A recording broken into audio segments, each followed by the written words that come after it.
Welcome back to another episode of Rock Talk.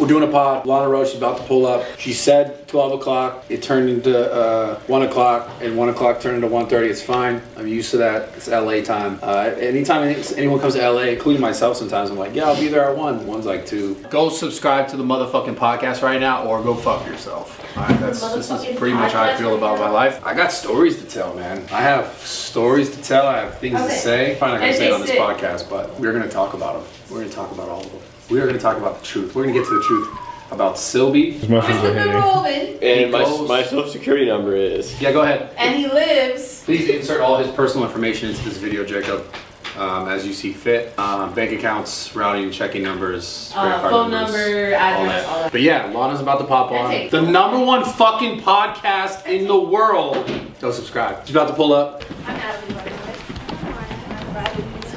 Hi, Jacob. You guys sneak around the back? Yeah, she has her stroller, bro. Oh, you guys are kid with her. Yeah. Oh, wow. What's good? Let's go. Oh, wow. Hey, good to see you. Nice to see you. How You guys have you have been amazing. You guys like slid around the side. Oh yeah, because I didn't want to bring the stroller up the stairs. All good. This is Milo. Oh my God. So cute. So cute. He's 3.5 months old. Wow, he's cute. Thank you. Say hi, my. That's Now that's he's a looking at you. adorable baby. Really? Yeah. It's really cute. Do you think he looks like me or no? I feel like he doesn't look like me that much. You guys have the same nose. Hi. Really? Yeah. I wish I had his Wow. lips. He has beautiful lips. He has so much expression. Same eyes That's too. Like, Oh, he has brown eyes. No, but like shape. Oh, the shape, yeah. he's got so much expression. That's what I've heard. He's been very Oh, look at that smile. No, you. Oh my God, you can't put it on I there, can't, huh? no, I can't. Oh, No, but he dude. smiled. It was so cute.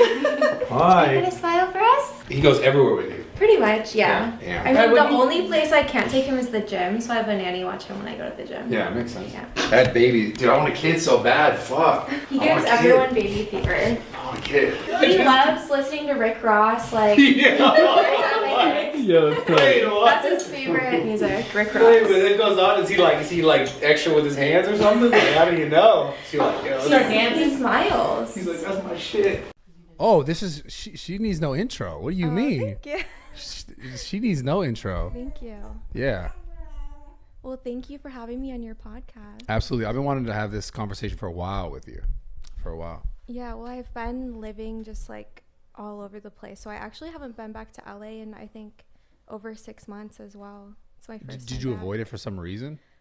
Okay, so this is what happened. So I became pregnant. I thought I was going to keep doing everything that I was doing, but the hormones and everything that happens to you when you're pregnant is so crazy. It made me just like, I really like isolated myself when I was pregnant, and I didn't want to be on camera anymore. It was really, really weird, and Yeah. I thought that it was the best choice at the time to isolate myself and like pull away, but I've actually realized that's super unhealthy, and I wish I would have just kept living my life the way that I was. But however, I didn't choose to do that, so that's why I haven't really been posting. So I haven't been to LA, and now like 3.5 months postpartum, I'm like just starting to feel like myself again. To get back into it. Yeah. So what like, I guess mediums, like is podcasts, you like, what kind of things are you going to start making content in again? Like, do you plan to do vlog stuff again? Do you plan to? No, for whatever reason, I can't shoot my own vlogs. I like being in other people's vlogs, Yeah. but for me, it's just such a pain, and like, I don't feel like they're good enough when I shoot them myself. Wow, that's funny because that's like the most common like beginner YouTuber feeling is like you shoot something, like most people shoot content and they're like when I first started, I shot it, I must have shot like 7 videos, 8 videos, maybe even 10 videos, and I was like, no, these are trash. I'm not posting any of That's how I them. feel every time. Like, I'll get an ad for like $50,000 for mine, and then I'm like, I'm sorry, I can't do this because I don't want to my post vlog this. is shit. Yeah. And so I end up giving up money just because I don't want to put out something that's like embarrassing or that I feel just isn't up to my standard. Yeah. So what about the podcast stuff? Are you going to continue that? I do want to do a podcast. Because you were good on it. I do want to do a podcast because I genuinely enjoyed doing it. Yeah. And I felt like it helped me improve a lot within myself. Like, you learn so many things from the guests that you have on or the research that you do for the podcast. Yeah. Also, just listening to yourself talk, you realize things that you need to improve on, like using less filler words, the way that you speak. And so I really like that aspect of having my own podcast. So that's why I might do it again, just in a different direction. I don't really want to be in like the like influencer drama space or like talking about gossip or any of that, because I did get in a little bit of like trouble. Like, I would talk about people anonymously. You were so I'm close. not gonna be able to It's say all it good. right. Anonymously. I have trouble with that word, which is something that I need to work It's on. fine. It's fine. But yeah, so I was talking about people without using their names, and people just started like putting two and two together. Yeah. And then like, oh, Lana said this about this person. And so like, I just don't want to talk about personal stuff like that anymore. Yeah. And I mean, that's the thing on the internet. People also like to make things about themselves in any situations that they can, be like to pull it to like make it something more than it is, whether it be for like clout or for views or for something like that. Yeah. And you became like at one point with Mike, not this was a bad thing by any means, but you became at one point like one of the biggest like quote unquote clickbaits on the internet. Yeah. On the vlogs and all that stuff. I guess I still have it though, because I just shot a video with him and it went trending again. Yeah, I saw that. Yeah. I saw that. So what do you think it is about you that people find like that are so like they're so into you? What do you think it is? Sorry, this is. You can rock him a little bit. Yeah, rock harder. him. Come on, daddy duty, Jacob. Let's go. No, you're not. I've been watching you in the side of my eyes. Like a little like pussy rock, like there's barely anything. Yeah, dude, you got to get some muscle in there, man. No, don't hurt him. No, don't shake him. Just kind of. This is so funny. This is so funny right now because this is also, like. you can try to give him the binky too. Can you please be a father right now, Jacob? Come on, you need this, dude. You got your sister's having a kid. We need you to step this up, man. This is so funny. I feel like the people listening won't mind though, because they're all super intrigued by him. Yeah, the baby is like a very. He's more famous than me. Yeah, everyone wants to know. Yeah. Everyone wants to know who the father is. You don't say this. I mean, I'm fine like talking about this situation. Yeah. Which is something that I haven't really talked about. However, again, I want to keep him anonymous. Yeah. I said that one right. Yes. Anonymous, just out of respect for him, because that's what he's asked me to do. Got you. Okay. So, okay, yeah, I'm not going to pry more than that. I want to ask you though about what it's like being a mother and like dealing with, the internet and the everything that comes along with it. And obviously like keeping your kid off of it, and people are all curious who the father, what's the relationship, like how did this happen? What is that like? And you're so young, which is another thing that kind of blows my mind. Yeah, I was 24 when I became pregnant with him. Yeah. Now I'm 25. So, I mean, I feel like that's a good age to have a kid. The only downside is, I guess, that what I do for a living revolves around my appearance and the way that I look. So that's been extremely difficult. I don't really feel I'm just starting to feel comfortable, even though I'm not where I want to be yet physically. In your body. In my body, yeah. I have to just, put myself out there, which it's a struggle for a lot of new moms. They're like, I didn't get stretch marks. I don't have extra skin. I'm extremely lucky, but I am 20 pounds heavier than I was. I feel like my face looks different.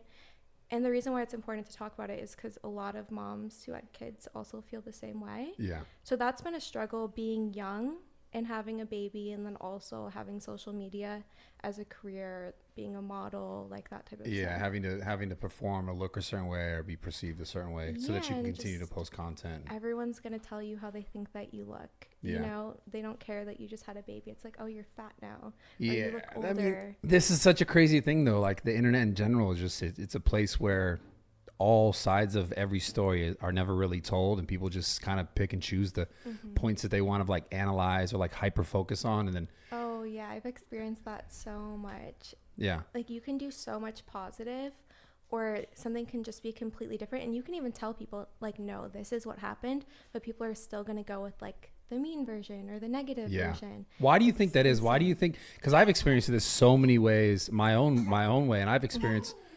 I think similar things in some projects and some aspects that you've experienced. But people, I don't know. It's like they want the truth, but then when they're told the truth, or when they hear the truth, and then they want it to be something almost like more nefarious or something bad. Like they're more drawn to the negativity in a situation. Well, that's scientifically proven that people pay more attention and are more drawn to negative things. That's why social media purposely, like, those things, I guess, go viral, or they're like more put into the algorithm.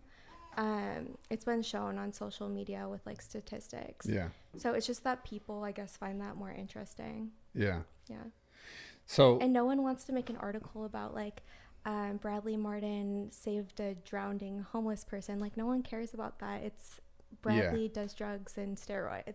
Yeah, they want to. It's I don't know why it's that way. I mean, I guess I see why people look for the bad in situations. I feel like it's more related to like, I don't know, people are maybe avoiding certain situations in their own life, so it's easier to look outward and be like, everyone else shit's fucked up or that's going on. Like it's easier to look for bad outside than it is to look for like your own bad inside. You know, the things that you need to work through. I mean, even what would you click on? You know how like news stories pop up notifications on your phone? One's like, this person just got married and is so happy, or this family of 4 murdered. Like, which one are you going to click on? Yeah. You know, I think that's what it is. I try and avoid that shit completely, to be honest, because that shit, to me, I see it, and I see it for what it is. And I'm like, I know there's like, I'm not even like trying to go into that. I don't even want to put myself into that. Because even, as I've gotten older, I've been like watching less and less like horror films, watching less and less, just anything that is like feeding that negative in my mind. I do that too, especially with music. I used to listen to a lot of like sad songs and sad music, but I just want to feel like good and happy all the time. I think it's great like to push that negativity out in every way that you can. Yeah. Just to preserve that, a good mindset. Yeah. Like you were saying. I work on that heavily, and as I've gotten older, it's become more and more important. And I actually notice a really big difference. So the less that I involve myself, this baby wants to be on the podcast right now. That's what it is. So being a mother, is it what you thought it was going to be when you were a kid growing up? Because like, what was your perception of being a mom? You know? So I never thought that I would be a mom when I was a kid. I never thought that I would like boys either when I was a kid. Wait, what? What do you mean? I always told my mom, like, I'm never getting a boyfriend and I'm never gonna have kids. I just want a bunch of dogs. Like, just because like you just weren't interested in them, or it was like... Yeah, I just was never interested growing up until maybe like 17. I was like, I want a baby. Yeah. And everything changed. And I was like, I want a boyfriend too. So being a mom though, like, what is it actually like? And you're a single mom, essentially, yeah? Yeah, I am. What is it like? Is it what you thought it would be like? It's way easier than I thought that it would be, and way more enjoyable than I thought that it would be. Yeah. He's also a really great baby. Like, he hardly cries. He does like to talk a lot, and he screams in like a talking way. That's something new that he started doing this month. But, you know, I've struggled a lot. Now he's perfect. I've struggled a lot just with, like, depression most of my life. And so one thing that I was scared about with being a parent was, will I be good enough because of my depression? Like, there were times, like, I've had a lot of pets that I've taken care of. And there were times where I just, like, I can't get out of bed, and I know the dog's gonna, like, pee on the floor or something, but I just felt like I couldn't get out of bed. And so that was one of my fears as being a mom. Like, what if my baby needs something and I can't get out of bed? But after having him, that fear completely diminished, because he's all that I want to, like, take care of and do. Like, it's never a problem to wake up at 1 a.m., 3 a.m., 4 a.m. to feed him. And so that fear was completely irrational because he just became the most important thing to me as soon as I had him. Well, I think depression a lot of the times for some people, I don't know how this came about in your life or how you got depression, but it's sometimes related to a lack of purpose in life. Mm-hmm. And obviously having a kid, it's like, it's a very clear purpose. Yeah. So it's like, of course you'd have the thoughts, or hopefully if I'll be able to be there for my kid, and I don't want to have these like feelings not allow me to be there. Yeah. But that's like the most purposeful thing I think anyone could do, just have a kid. Yeah, and I think the fact that I was having that fear about it just showed how much I care and, you know, have love for my child, because you're scared that you're not going to be good enough because you love them so much. Yeah. Have you ever had any other experiences or times in your life where you felt like you weren't good enough? Besides relationship to the kid? Relationships? Besides your relationship to the kid. So any other moments in your life, yeah. Yeah, I mean, definitely. I think everyone feels that way.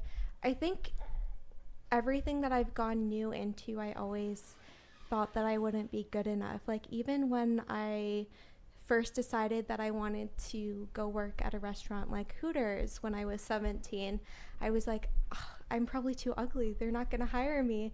Like, I'm not good enough. Of course, I got hired right away. And then, you know, same with when I first decided to get into pornography. Right. I didn't think that people would think that I was good enough looking, or that I would be like any good at anything, because I was so inexperienced. Yeah. But somehow I became number one in that Yeah, field. that's and you did that very fast. Yeah. Right? Yeah. Because I only did that for like 4 months of my life when I was 19. 4 months. Or sorry, 8 months. 8 months. Yeah.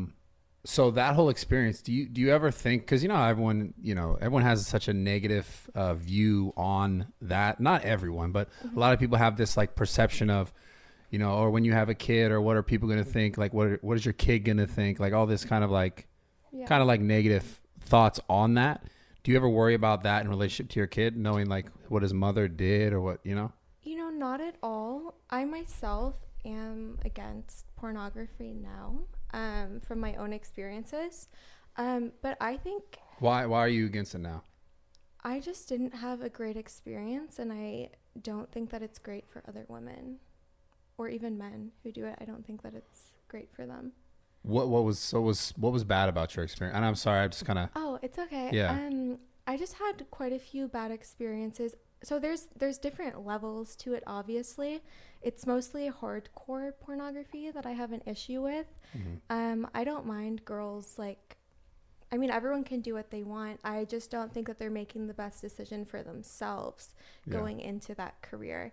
But like the whole OnlyFans thing and like girls posting their nudes, like that's fine. Like it's just your body.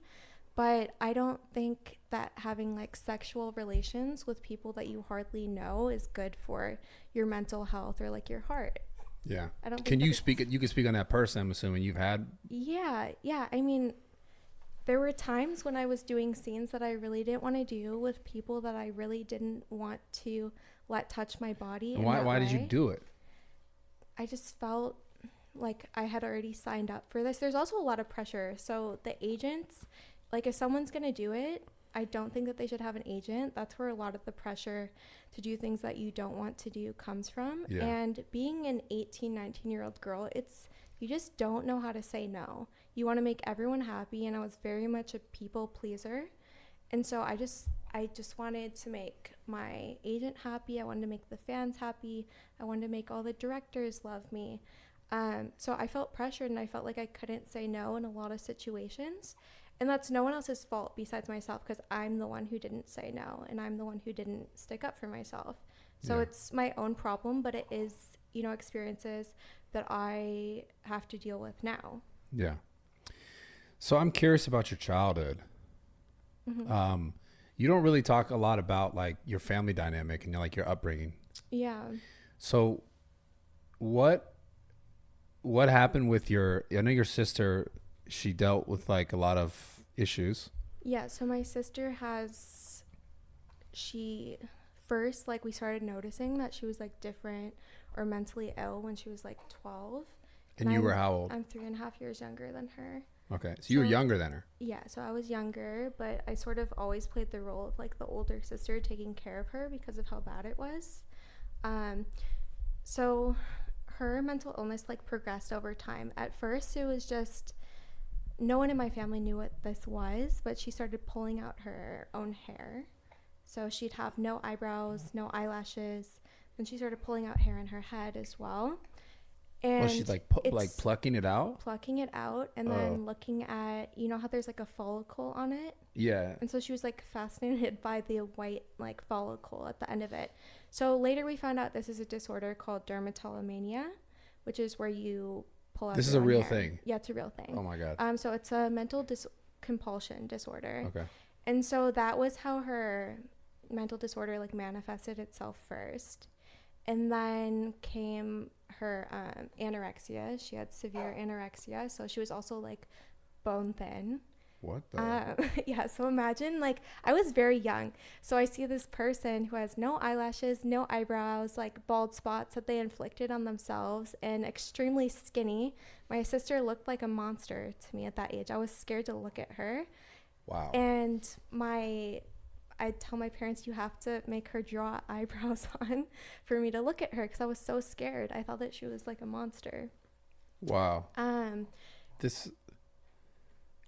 Wow. I've never even heard of something like that. Yeah, well, I mean, there are so many different disorders that people have that, you know, a lot of people aren't aware of.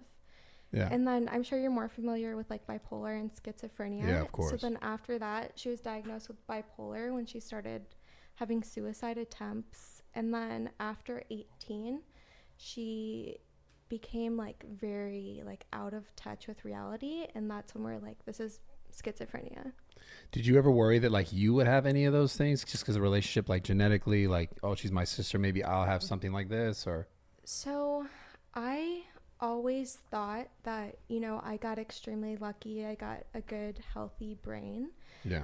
But I feel that because I saw such severe mental illness in her, to like her mental illness is very, very bad, like the most severe that you can imagine, like needs to be hospitalized, that type of like thing. Still to this day? She's pretty much catatonic now, which means that she's like, you can't really even have a conversation with her. She just stares off, like laughs, maybe can give you like a yes or no. So it's like to the full degree. It's very severe.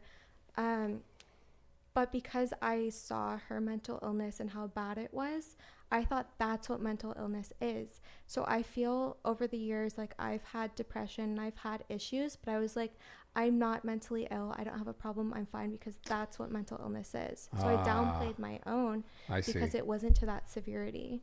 It was a comparison, though. You were comparing that because it wasn't as bad, that like you weren't really dealing with something. Yeah, and that I don't need therapy or I don't need medication. So have you ever gone to therapy? Have you ever done any of that stuff now? I've done therapy on and off, and I am looking for like a good therapist to go to. It's just such a leap to get over the hump and like find someone that you like, and I guess I'm just like putting it off. But I have noticed since having my baby, I don't know if it's the hormones as well, I noticed like my mood's definitely like dipping up and down. I think more the hormone fluctuation.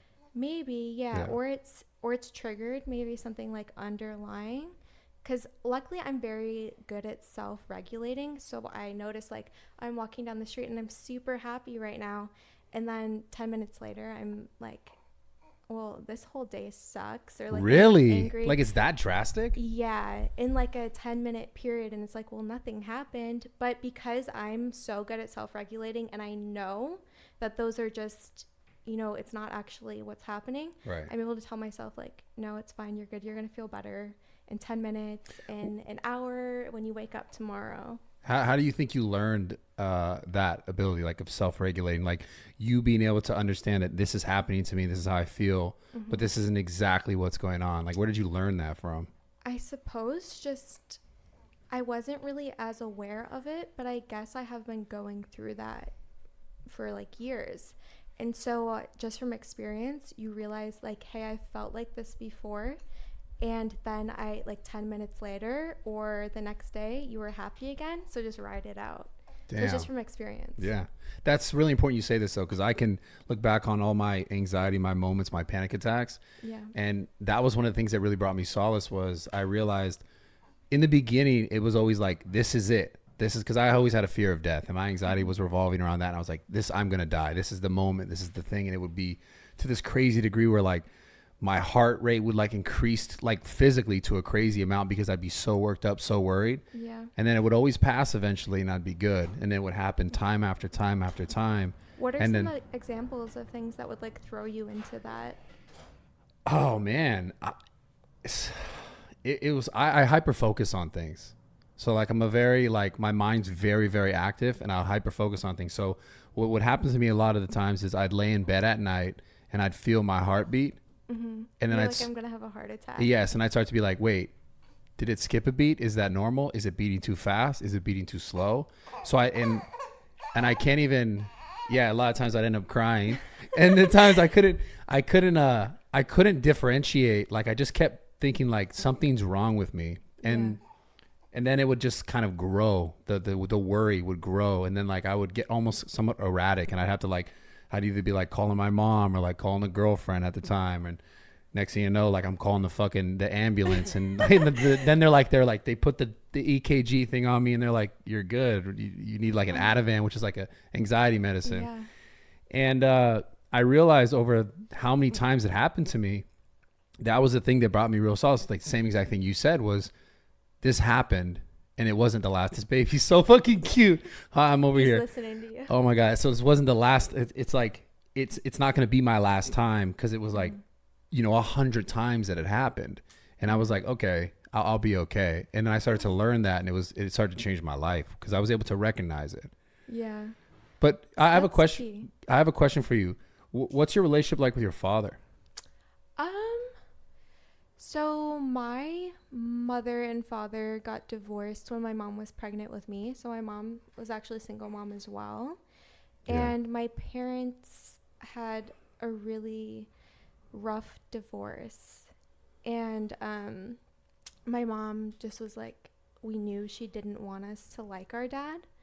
So it was So at what age were you when they got divorced? Oh, sorry, you were a baby. I wasn't born yet. Yeah. You weren't even out yet. Yeah, so I didn't go through the divorce, but we had a really nasty like custody battle when I was older.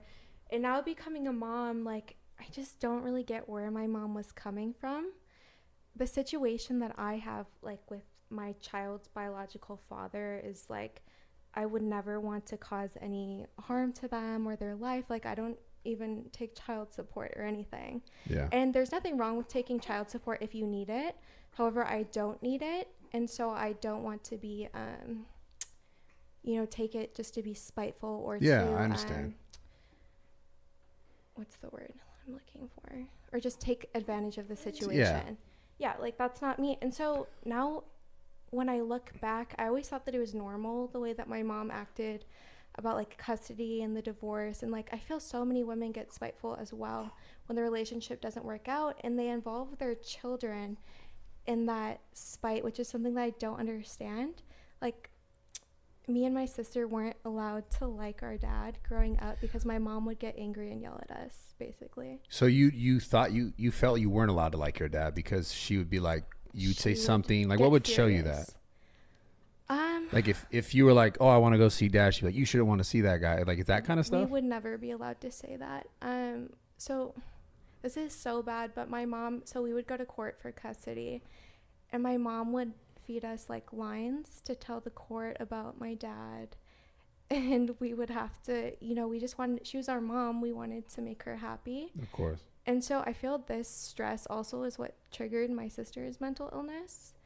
I was so young that I didn't even really know what was going on, but my sister was sort of like leading the way, like we have to do what mom says and we have to not smile in the birthday pictures at dad's house because it'll make mom mad. Do you remember that?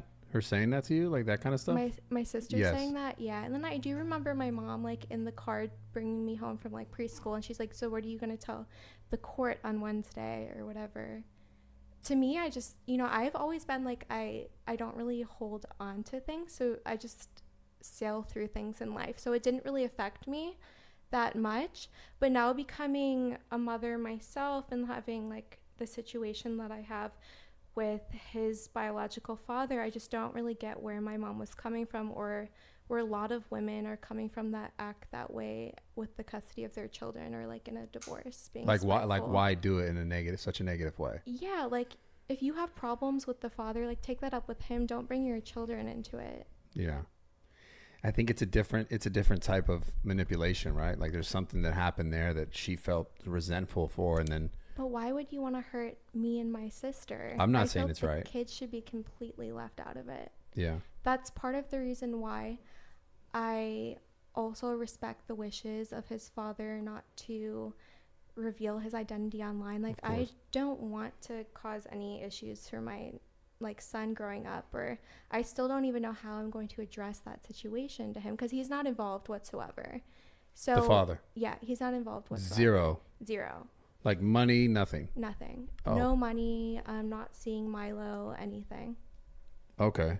And that's by his choice or by your choice? Oh, no, that's his choice. Okay. Yeah, and so, however, despite how I feel about like the whole situation, if I feel that I was wronged or not, I want to be as respectful as possible and keep the best relationship that I can, and be as kind as I can, because what if Milo grows up and is like, I really want to meet my dad? I don't want to affect the relationship by me acting in a way that would make his dad never want to meet him, if it was a possibility when Milo was older. And I think this comes from what you've experienced, though. Possibly, yeah. And so, like, now that I'm thinking about things that way, I'm like, why the heck did my mom do that? Like, I always thought that it was normal. And, like, you hear about a lot of women acting in that way during a divorce or custody or whatever. And I don't get it. Like, your child should be the most important thing. Yeah. I mean, that is the most important thing. I have a question for you. You said something that I found interesting. You were always able to like let things go. Mm-hmm. But where did you learn that though? Because if you're able to do that even at a young age, it's like, who was teaching you that? I think that it was just a natural ability that I've always had. I've always been extremely resilient, and just if something bad would happen, I'd just be like, okay, on to the next. What's the solution? What can I do next to make me happy? It's sort of just a built-in personality trait that I have. Yeah. Damn, that's good. So there's no like thing. No one taught you that. No one said, hey, this is how you should look at things. No, it just naturally. Yeah. So you have your son. You're gonna keep making content. Yeah. Right. Do you ever worry that like I asked you kind of earlier, do you ever worry like of the, what's gonna happen when he's 12 years old, when he's 15, 16, are they ever going to like say, oh, your mom did this and that? You don't worry about that kind of stuff. What would you say to the people who talk like that? It's such a long time away. Yeah. And also, I think if you have a parent who has made a lot of bad decisions in their life, it's something that you can look at and you can hear those lessons and be like, okay, I'm not going to make the same mistakes that my mom or dad did. Yeah. That's beautiful. That's amazing. This kid is like he's really drawing my attention. I'm not gonna lie. He's a cute kid. So, in relationship to Mike and the stuff that and I'm not switch the conversation a little bit, but the content that you made over the years, how did that affect your career overall? Because I know it was like you came from the adult industry, and then.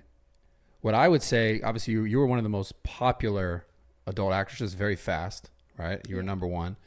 And then you got onto the social media space. Like, I guess it was like Logan had this like reveal type thing. And then you like blew up in the space and on Mike's vlogs. Mm-hmm.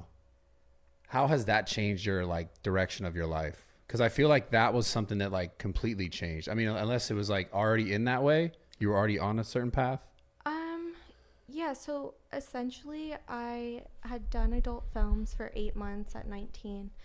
I had met another like Instagram, YouTube guy, not affiliated with Mike or Logan, and I never like shot content with him, but he was telling me like, I'm making $15,000 to do an Instagram post or like for this YouTube ad, and I'm like, well, I'm getting paid $1,200 to do this scene. How is this fair?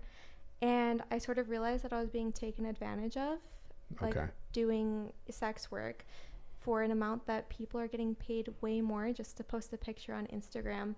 So I completely quit doing adult films, and then I actually became #1 porn star from expanding my Instagram. So I focused on growing my Instagram. I would post every single day, and the algorithm really like picked me up Yeah. because of the way that I was posting and the content that I was posting, and that made me #1 on Pornhub.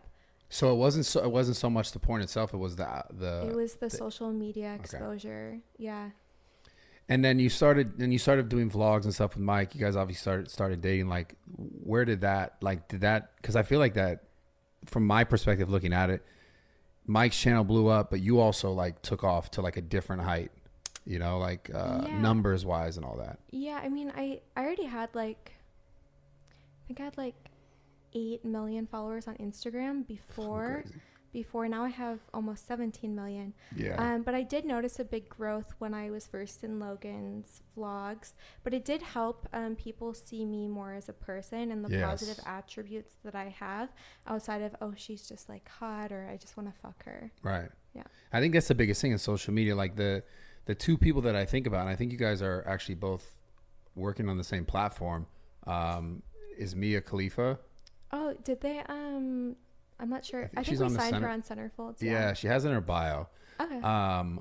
But you two are the two that, like, outside of that, you guys like took a whole new life on social media, like to a crazy degree. Yeah, she's done really well for herself as well. And she's been retired from that industry even longer than me.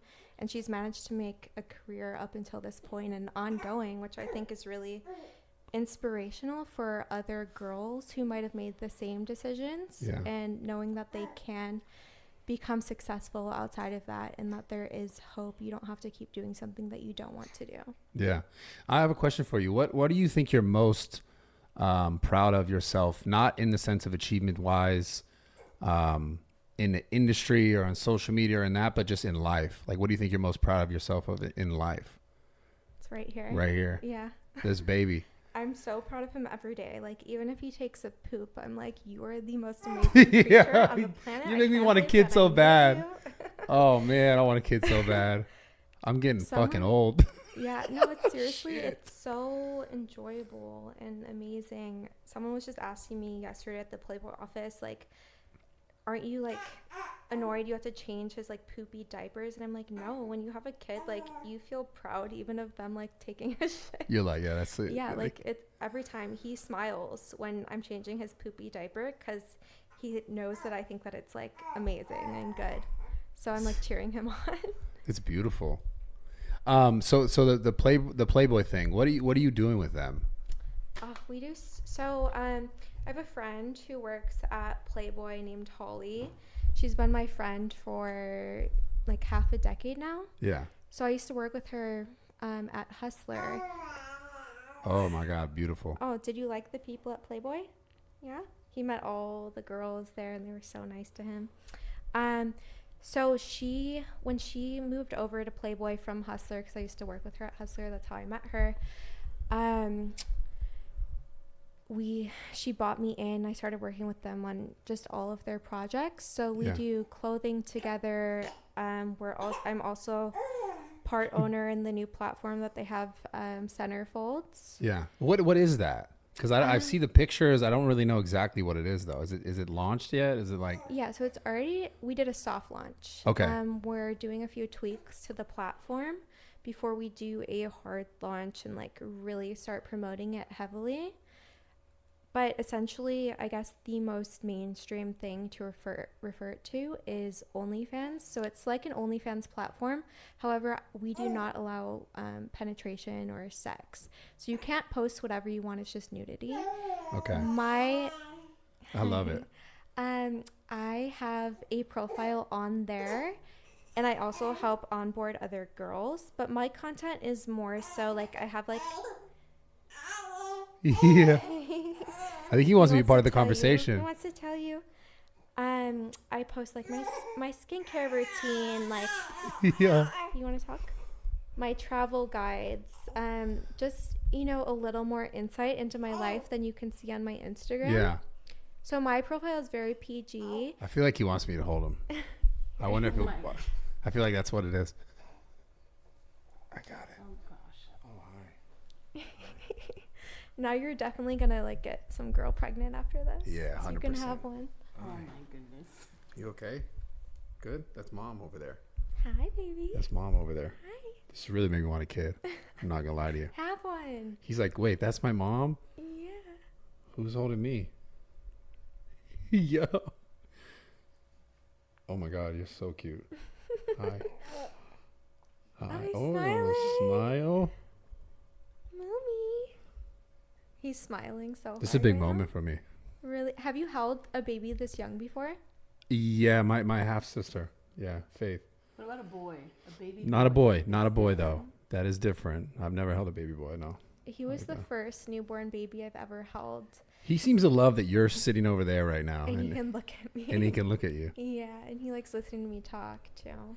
So, this is the thing where you're like, this is the thing that I'm most proud of.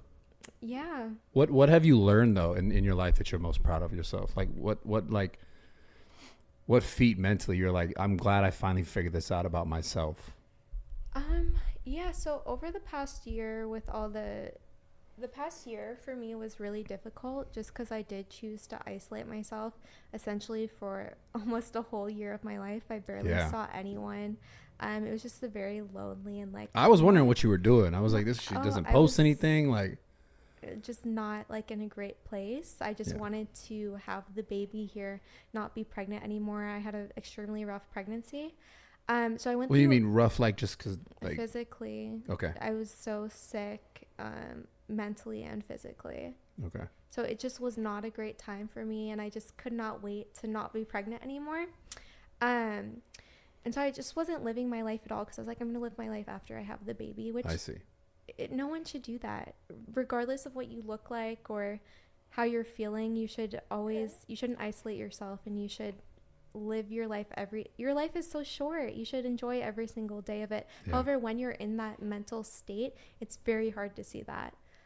So the last year I had a really rough year, just like alone, and then I had my baby, which was the best day of my life. And I'm not sure which one it was, but I'm able to be happy now with like essentially nothing. Like the things that I thought were important before or that made me happy, I realized are very unimportant and actually did not make me happy. Like Yeah. physical things. I'm living a very minimalistic life nowadays. Like I just rented a trailer, not a trailer home, or a mobile home that I'm going to live in for the Really? next year. Yeah, and I barely own anything anymore. I sold all my houses, all my cars. I'm super into like sustainable clothing. All the clothing that I buy now is used, and then as soon as I'm that's done awesome. with it, I sell it. I like to have just very minimal things, and I've realized that getting a Lamborghini or getting all of these, Doesn't mean shit. it's really just to show off to people around you. It doesn't make you happy. Yeah. Like I could move to a shack in Hawaii with him and be the happiest person in the world. So I think that was, also another thing that I've realized that it can really lift you out of depression and make you feel better when you're not feeling good is service to others. And so that's something that I focus on a lot nowadays. And those two things, like really realizing the importance of things in life instead of focusing on the things that aren't, Yeah. has changed my life dramatically. And I think I'm happy that I'm finally to this point, because for a long time I was just doing things that I thought would make me happy and they didn't. And it sounded like you said you were doing things that you thought would make other people around you happy, like trying to please other people, like, you know, like you were talking about earlier on in your career, like the agents, the people who are part of your life, like, oh, I want to make sure they, you know, they're happy in what I'm doing here, doing there. And you're never really focusing on yourself. I mean, even at a young age, it sounded like you were focused on trying to make like your family dynamic happy with your sister and take care of your sister in a sense. Mm-hmm. And it's like now you're finally getting to a point, which it's beautiful though, because you're still so young to have figured this out at this point. Yeah. Some people still takes 10, 20 more years to be like, okay, this is what really matters in life. Yeah. But you figuring out how to like actually live for yourself and make yourself happy, and you realize how simple it actually is like it's just the minimal things. Like you said, if you just lived in a shack, but you had your kid, you had everything you needed, you know, food, shelter. That's all that really matters. Like nothing else really matters. Like, Yeah, I think your health, your family. this kid, I want a kid. So I'm so sorry. How comforting is that? I love this. I just had to say this. He's I like love a this. natural anxiety soother too. Like when you're holding him, I feel like you feel less anxious. I'm sorry. Do Yeah. you feel that way? I feel amazing. Yeah. He's a little ball of happiness. He's definitely changed my life. So sorry. Continue. Oh, I was just saying the things that I find to be most important are your health, your happiness, and being the best person that you can be to other people. Yeah. Simple. The simplest things. Mm-hmm. I just wonder why we tend to like get ourselves so caught up in like all the other stuff. And I think social media has done a lot to create this draw towards a lot of things that are not really important, but are perceived as like, oh, you should have this, or you need this, or you need this attention. You know what? I think things are going to start going in the opposite direction. Like a lot of people who have a lot of money and are very successful, some chase more money. Once they get $10 million, they want 20 million. But I feel some people like Elon Musk, for example, once you have everything, what do you do next? That's the big question. You buy Twitter. Buy Twitter. He actually lives, I've heard, below the poverty level. So he's also very minimalistic. Yeah. I think he lives in a tiny home or some sort of small minimalist space. Yeah. Well, they will say, people watching this will be like, but he has this multi-million-dollar thing in Texas, and because there are all this other stuff that he does have other properties. Okay. But I think what you're saying is right. I don't know exactly. Mm-hmm. I think that's his main residence, though. The one in Texas? No, the one that he actually lives in. Yeah, the small house. Or it might be a mobile home as well. I'm not sure. Yeah. But yeah, what do you do once you have everything? And I think it's going to be a trend over the next year.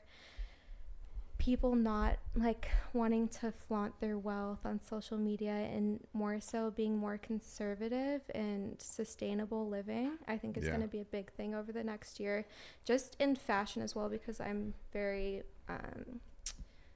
I do a lot of clothing stuff. And so that has really been, I've noticed like a huge spike in it, just vintage clothing, thrifting clothing. Like it's the cool thing to shop at Goodwill now. I'm dying right now. I gotta go pee like a baby. I'm so sorry.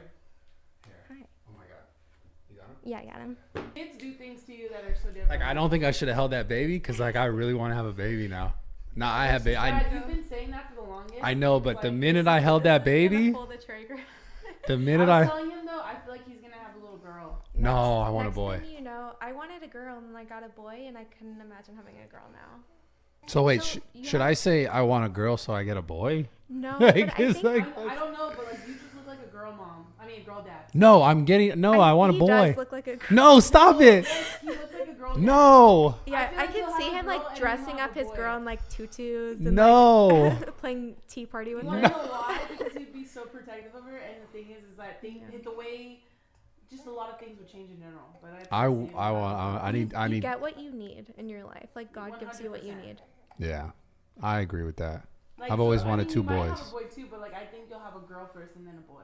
Also, it just doesn't matter. Like we all have this image of like what we want our kids to look like and what gender we want. And then once you actually have a kid, Doesn't matter. it doesn't it really doesn't matter. And you just think that they're perfect. Like he looks nothing like what I thought he was going to look like. But as soon as I saw him, I'm like, you're perfect. Beautiful kid. Beautiful. But let's go talk back about what you're saying about the living minimally. I find that so interesting. Like my brother lives in a van. He's lived in a van for the last before it was a cool thing. He lived in the van for the last, I don't know, 8 years. It almost seems like now. 8 years? Yeah, maybe 7, 8 years. Or it might be 5. That's still that's half a decade. Yeah, it might be 5. Very long time to live in a van. Yeah, and there's something that I do find so intriguing about that, because the idea of living minimally is, I think, one of the most powerful things. I think it's one of the most important things too, because I'm not saying you need to live in a van to experience this, but like you said, you think there's going to be a shift, and I fully agree in the next like few years where people are going to be more focused on like what actually matters. Because I feel like in life, everything comes in cycles where it's like everyone's focused on this, and not to say that people aren't going to be focused on making money at that time as well, but I think it will become more of a prevalent thing for people to be like, well, I don't need as much. Like I don't need as much, and maybe there will be more people willing to talk about like not needing it. Yeah, and also just going back to like fashion, like so there's trend forecasting for fashion, which usually is so like in speaking about lifestyle, over the past couple years, you know, e-com really took off, and there were those kids posting on social media like, I started an e-com business and here's all my cash and these are my 5 Lamborghinis and now I live in a big house and I'm 22. So that was like sort of the trend over the past couple years, and then usually things go from, in trend forecasting, they go from one extreme to the other. Yeah. So because that was like so extreme, like being a millionaire and having Lamborghinis, here's all my money. Now it's like very refreshing to see the opposite. And so just going off a trend forecasting standpoint, I think that's what we're going to see being like way more way popular and trending in the future. Yeah. Do you think that has the same thing, that same concept will be with the ideologies about like you said, and not just the idea of flexing. Everyone's like flexing, look at my stuff.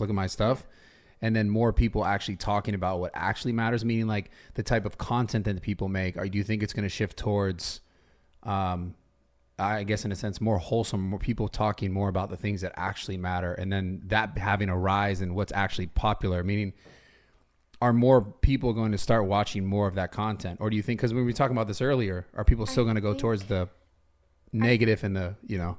Yeah, so I think in order to get to that mindset, you have to go through a personal experience like I did. And so if the trend shifts to that, people are still only going to be doing it because it's what's popular right now, and they want to do the popular thing. So they're going to post, oh, this is me living in my trailer park because that's what's cool right now. You know, so it might not necessarily be for everyone because they've had this life epiphany or realized what's really important in life. They're just going to do it because it's cool and it's trendy. And then it will so it's like kind of disgenuine. Sort of. I mean, that's most of social media in general. Here, I'll hold him. Hey, he wants me. This is awesome. This is so cool. I got you, man. I got you. Well, nice and quiet over here. Easy. Yeah, no problem. We're doing the mic thing here. She's doing it different over there. I want kids so bad. Am I in it enough? The microphone? Yeah, I think you're doing good. Yeah, so I just a little head nod there. I'm yeah, sometimes he like flings his head. He'll headbutt you. Wait a sec, you about to try to knock me out? He loves this. Oh my gosh. Okay. Because I'm really trying to figure that out. Like I really, and I know it's time for people, like it's timing. It's always about like, I know you just find me so interesting right now. It's always about timing of like, you have to go through something to know that, okay, this is my time to finally understand it. I just wish that, I don't know. I wish people were more open to the stuff that is, it's not as clickbait. It's not as cool. It's not as like car. It's not as flashy. It's not as the girl, you know, and more open to really trying to learn about themselves and like their direction in life before like they're hit in the face with life and then they want to know, you know, like proactively. I wish people were more proactive with that part of their life. But it seems like it's just a human nature thing that you can't be, you have to get, it's almost like you have to get hit in the face. You have to learn the lessons. Then you start to look for that kind of like. They say smart people learn from other people's experiences, and dumb people, I guess like me, because I always learned from my own. I did too. Yeah, so a lot of people aren't, like you said, they're not searching for answers or ways to improve themselves or their life until they've hit rock bottom, you know, in depression or just feeling like their life sucks, to seek out a new way of life. Yeah. This is amazing. So I have a question. What's the question? So in regards to like social media and stuff, and you living like a more minimalistic life, the glamour and the attention on like YouTube, social media, I know you're still doing like the centerfold and everything. Do you want to do like more like not so much mainstream, like doing like businesses such as that? or will you continue doing like vlogs and all that? I know you said like you don't like doing your own, but Yeah. do you see yourself doing stuff like that? Yeah, I was still? gonna ask you about business stuff. So I'm more in like a business aspect, especially I'm getting older now, and then like, Older? What are you Yeah, but, talking like, about? you know, You're so young. I have a real like problem with body image as well. So like getting older and having a baby, it doesn't work with like being in front of the camera. So I have wanted to shift more into the business aspect, so I don't have to be in front of the camera as much myself. Although But you're still super young. Yeah, I mean I'm 25, but So young. in like social media age, like that's kind of old. I know. Imagine I'm about Brad. to be 33 this month. Holy shit. Imagine Brad and Mike. I'm like a dad. You Look do, at this. you do, yeah, you're a dad. You do business stuff though, like you have your gym, I feel like you're very much on the business side as well. Yeah, I have. And it's always been a focus of mine, to be honest. Like, not that I was like, I came into this, I'm like, oh, I want to do this and make money. But I always remember, actually, I'll tell this story. So, wow, he's so happy. Yeah, I'm here. Oh my God. You're so cute. He said, yeah, I am. You're so cute. I know, I'm here. So when I first got into the industry, fitness stuff, I remember I wasn't as popular. I can't even, this is so fucking, I've never been this distracted in a podcast before, but I don't even care. Wow, this baby's adorable. I really want a kid. So sorry guys. I wasn't as popular in the very beginning, obviously. Like I was doing competitions and like fitness competitions. Okay. And I was growing on social media, and I was one of the first people to grow on social media, but the timing wise was like there were other people who were more popular in the industry, not on social media. Oh my gosh, amazing. Not on social media though. This is so funny, the balancing act of looks to me all day long. He So, wants to join your conversation. I know. Okay, we got this together. So the balancing act that's going on right now is crazy. But on the competition industry, there was a guy who was really popular, and he doesn't have much social media. And I remember I asked him because he was on some certain. I'm not going to name these people because I don't want to cause any like issues for these people. But I reached out to one of these guys who was one of the top competitors at the time, and I was like, "Hey, I'm looking for sponsors." Yeah. Right. Because this is when I was like 22, right? Just competing. I wanted to make some money because it was always something I was like kind of struggling with at the time. And I said to this guy, and again, I don't want to say exactly who it was. I don't want to say what position he had, but he did well in competitions at the time. And I was like kind of just getting into it. I was still on social media, but two separate things, competition and social media, right? Yeah. So in the competition, Instagram or Facebook? Instagram. Okay, so Instagram had just started. The beginning of Instagram. Very, that was a very, great time to get on. Very, very, very beginning. So, but in the competition industry, he was more popular, more well-known, more connected. And I said to him, I said, hey, I'm looking for sponsors. And he said to me, oh, we don't need anyone. And he said in a way that just felt very like. Just rude. Very, very rude. Extremely rude. And I was like, okay. And then I remember I started getting popular on social media, and I was one of the first people in that industry to ever give. I remember I was the first person in the fitness industry to have 10,000 followers. And I'd go to shows, and they'd be like, that's the guy with 10,000 followers on Instagram. This is like, now everyone has millions, but this was back in the day. Yeah, things were different back then. And then that's when they would start to like, hey, you want to come like be a part of this? I know. You want to be a part of this? And then, like I've said, they didn't care about me when I had nothing to give to them. Yeah. But as soon as they can get something from me, they came back. And I remember thinking like, okay, it was a little bit of a spiteful thing. I was like, all right, fuck these people. I'm going to do this all on my own then. Yeah. And that's what made me get on the business tip of like, okay, I'll just start my own clothing company. I'll start my own thing. I'll start my own business because, I realized that people were just kind of shitty. And I was like, okay, I'll just do it for myself then. Yeah, I've sort of had to do that in a way as well, because there's opportunities that I want that are harder for me to get because of my past profession.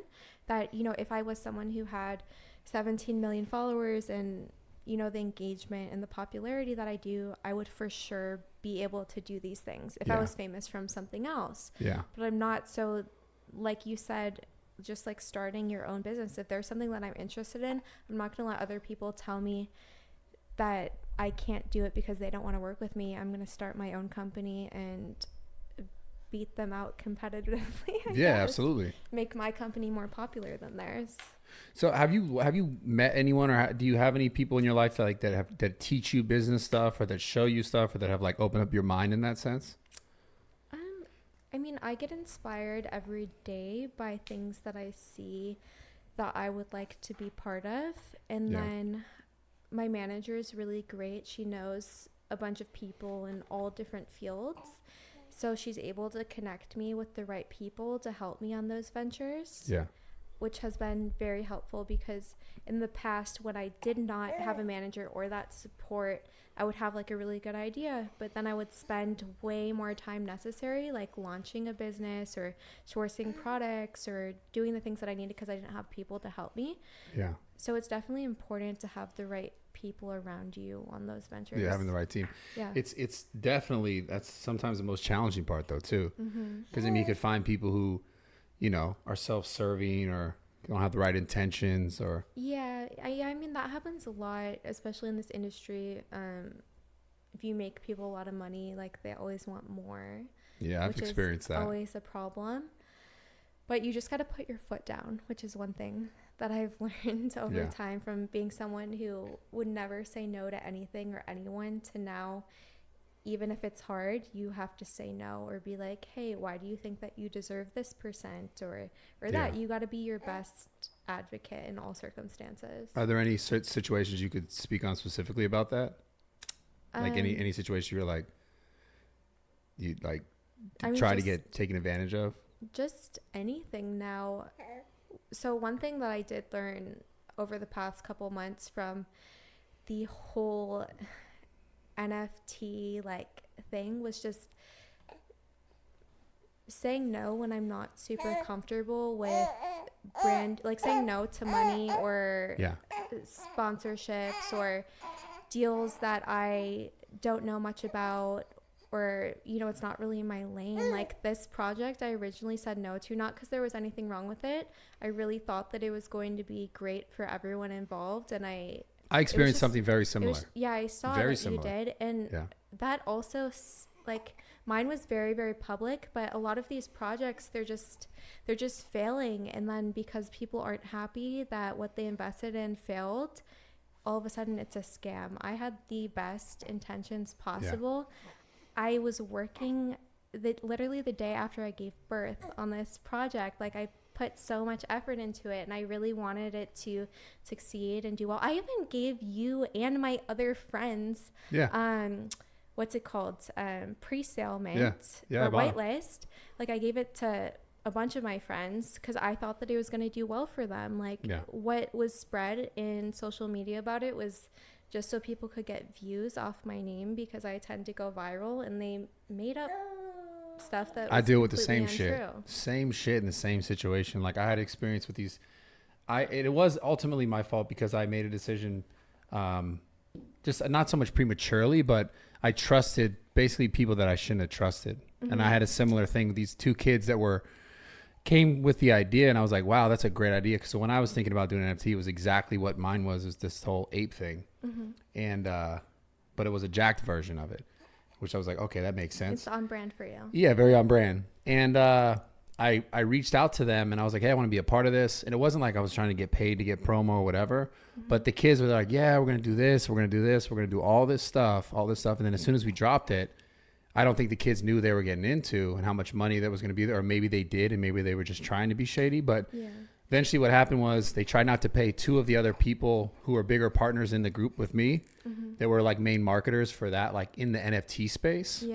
Kicked them out. Then they got vocal, and then they started talking shit about it. And then I had to come back in and talk to those two guys, these two younger kids, and say, hey, what the fuck are you guys doing kicking these people out? Like, that is like a main mover in this whole project. Yeah, and they put work into it. And they put work into it. And they put their time into it, just as I did. And it's so crazy because these kids thought they were just going to kick them off and like just, I don't know, dip.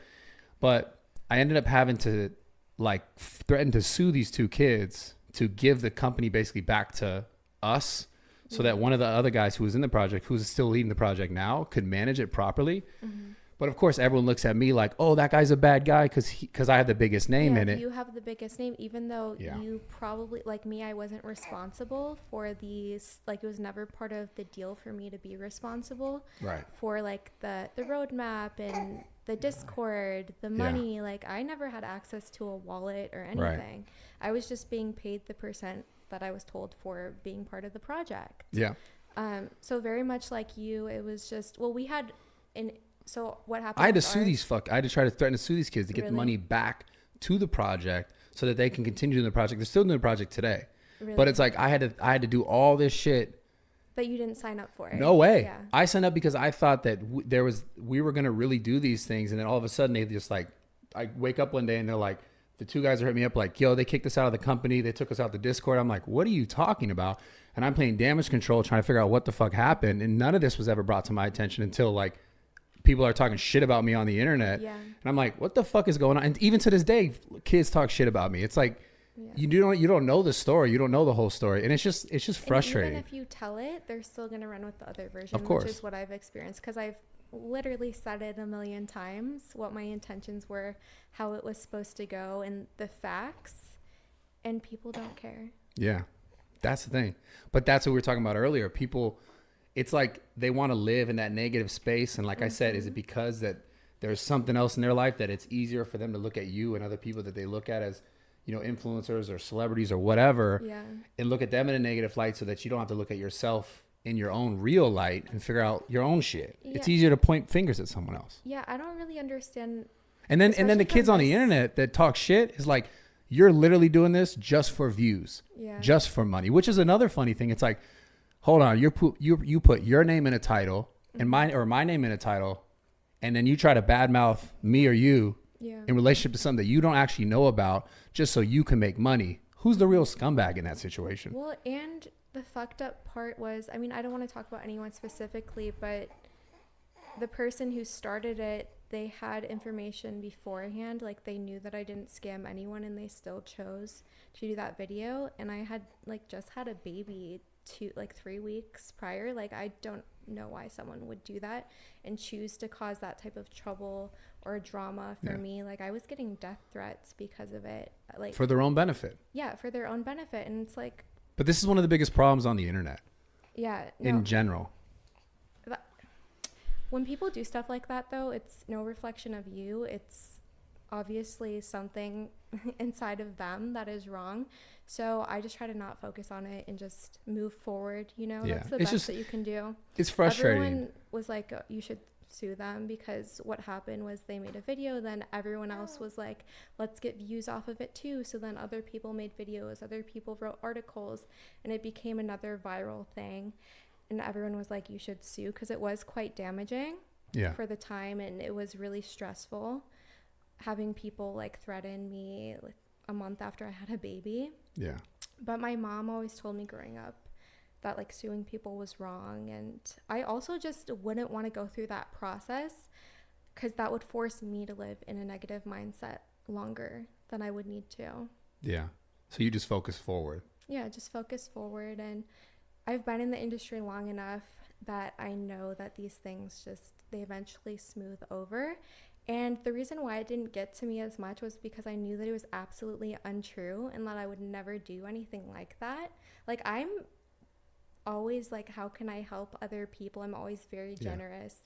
I had people reaching out to me when these articles were coming out, people that know me, and they're like, this makes me so sad that people would say this about you, because you're the opposite in real life. It's always the people who really know you are like, this isn't right. Yeah, this is crazy. And people are like, this makes me so sad that people would say this about you. Yeah. So I didn't really take it to heart, besides some of the the threats honestly were really stressful for me. But besides that, I don't care what people are saying online, especially if it's untrue. Yeah. Because why would you care? Yeah, I mean, it makes sense. Yeah. It's just frustrating sometimes, because it's I don't know, I guess over all the years of me doing stuff, I felt like I've always only tried to put out good stuff. And it's the minute someone could tweak something for their own benefit so that they look like a good person, you look like a bad person, is that's their number one priority, is oh, I can get something out of this. And the people who view it, they don't understand that that's the reason why the person is doing it. They just go, oh, they're talking bad about this person. That person's bad. Instead of like, wait, you're just doing his name and a title and this for views, to make money. Views and get articles written about you. It's just a frustrating thing. And I just wonder, like, is that ever going to end on the internet? I don't think it will. You just have to not engage with it. And I think if you don't put any energy into it, somehow I feel like the universe sees that, and then less people will put energy into it. Like if something's negative or bad online, I'm not going to click on it. I'm not going to give it a single more, like another view. Yeah. Because I don't want to add to the algorithm picking it up. Yeah. No, I get you. That makes sense. So what other things are you working on right now? Besides the centerfold thing, getting back into vlogging? I'm doing a lot with Playboy, all their clothing, and they have a few sister companies as well. They own a couple lingerie brands, so I've already done a lingerie line with their sister company Yandy, which is sort of like a fast fashion lingerie. So I think we're going to be doing something else with them in the future. And then they have another lingerie company called Honey Burdette. You've probably seen a lot of girls on Instagram. They do a lot of stuff with influencers. Like all the hot Instagram girls do What's it called? Burdette. Honey Burdette. You'll definitely see it like after this because now you know the name. Yeah, my phone just picked that up. It's going to go there. Playboy bought them a little less than a year ago as well. Okay. So I do a lot of things with all their clothing. Are you involved in these businesses like Playboy on right now? Yeah. Are you involved as like a owner? Yeah. So I was given shares in Playboy. Nice. Last year. Nice. So it's not just like paying you to do stuff. You're like no. We're like fully partnered together. Amazing. I mean, obviously it's a very small percent because Playboy is a huge. It's already massive. Company. Yeah, it's massive. It's been around for decades and decades. Forever and ever. Yeah. So yeah, I do have somewhat of a partnership with them and on various things, and I don't get paid like per posts by them, if that makes sense. I get paid like percents of what I do, and then I have like shares that I get paid. Distributions make sense. Yeah. What's your like relationship with Mike now? Did he help you with business stuff? Because he's a very smart guy. When we were dating, he would get me like brand deals and stuff like that, but I've sort of elevated beyond that into having actual businesses of my own. Yeah, for sure. Is your relationship with him still good? We don't talk that much. Yeah, that's what when I had him on the pod, he made it sound very similar. Yeah, we don't talk very much. Like sometimes I'll do like a vlog with him just because I want to, help him in any way that I can. So just like that, if I need something. Which, by the way, thank you for coming on my podcast. You're helping me. No, I really appreciate it. It's amazing. Yeah. Well, I wanted to. No, I didn't really think of it as like charity work. No, not charity, but it's like, it's like, I just appreciate it. I know you don't have, you get to choose what you want to do at this point, Yeah, definitely. So I'm grateful. That's all. No, you've always been cool. And like, I've watched some of your podcasts and you seem genuine and fun to talk to. So yeah, hell yeah. I love it. So you guys don't speak really much? No, like if I need something, I'll ask him and he'll do it. And then if he needs something, he'll ask me and I'll do it. Yeah. But other than that, it's pretty transactional. Actually. Yeah. For sure. So you're not dating anyone else? You're not seeing anyone else? Just a baby? Yeah, I don't really have a desire to date anyone at the moment. At first, I was like, I'm not pregnant anymore. Like, I just want to get on with my life and like, date people. And then, I don't know, that just kind of went away. And I have no desire for like sex or dating or anything. What's your main focus? Besides the baby, obviously, I know you'd say the baby. Besides the baby, what is your main focus outside of that? Probably my list of priorities are probably the baby, my health, and then work. Yeah. I love it. Work. That's simple though. That's amazing. Yeah, and just like enjoying every day. Yeah. When before you had the baby, what was the list of priorities? Were you ever not focused on your health? Probably not really, because I never experienced health issues until I was pregnant. Okay. Probably it was boys before. Really? Yeah. Oh my God. Like doing things to make myself seem more appealing to boys. Like even like my career stuff, like I would do so that people would like look at me differently. I guess like my focus really was on other people before. Yeah. And I felt like I had to prove something to them. Like going back to having done adult videos, I always felt like I had to prove that I wasn't like a giant whore basically to the Right. entire world. I just don't feel like that anymore. Like it is what it is. I'm at peace with all of my decisions now, and I no longer feel the need to. When did that fade away? Just, I don't know, over the past, I'm not sure if it was the like rough year that I had or just having Milo in my life, but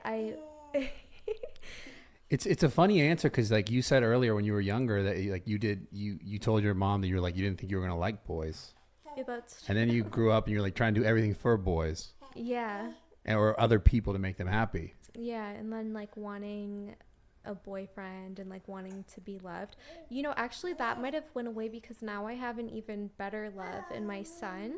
Like Yeah. it's unconditional, and like I have someone to cuddle with every night now, and just I love him more than I could ever love a man. And also he's so young, he really needs me right now, and so I wouldn't want to invest time into a relationship that could possibly fail and not benefit Milo in any Yeah. way, and it would take away from teachings and quality time that I could spend with Milo. You think that having the babies taught you more about loving yourself as well though? I think that more so came from the past year of my life, because I really just hated myself when I was pregnant, and you can't live like that. So I had Well, to, what did you hate though? Just the way you felt or like the way that my mind just changed from all the hormones. Yeah. I thought that I mean, a lot of physical changes happened. I was also really physically unhealthy. I thought even like my ankles were hideous and What? everything was awful. Your ankles? Yeah, even my ankles. What's like, wrong with your I would ankles? look at any part of my body and just thought that it was disgusting and horrible. Whoa, you're crazy. And That's wild. Brad, yeah. you never heard of cankles?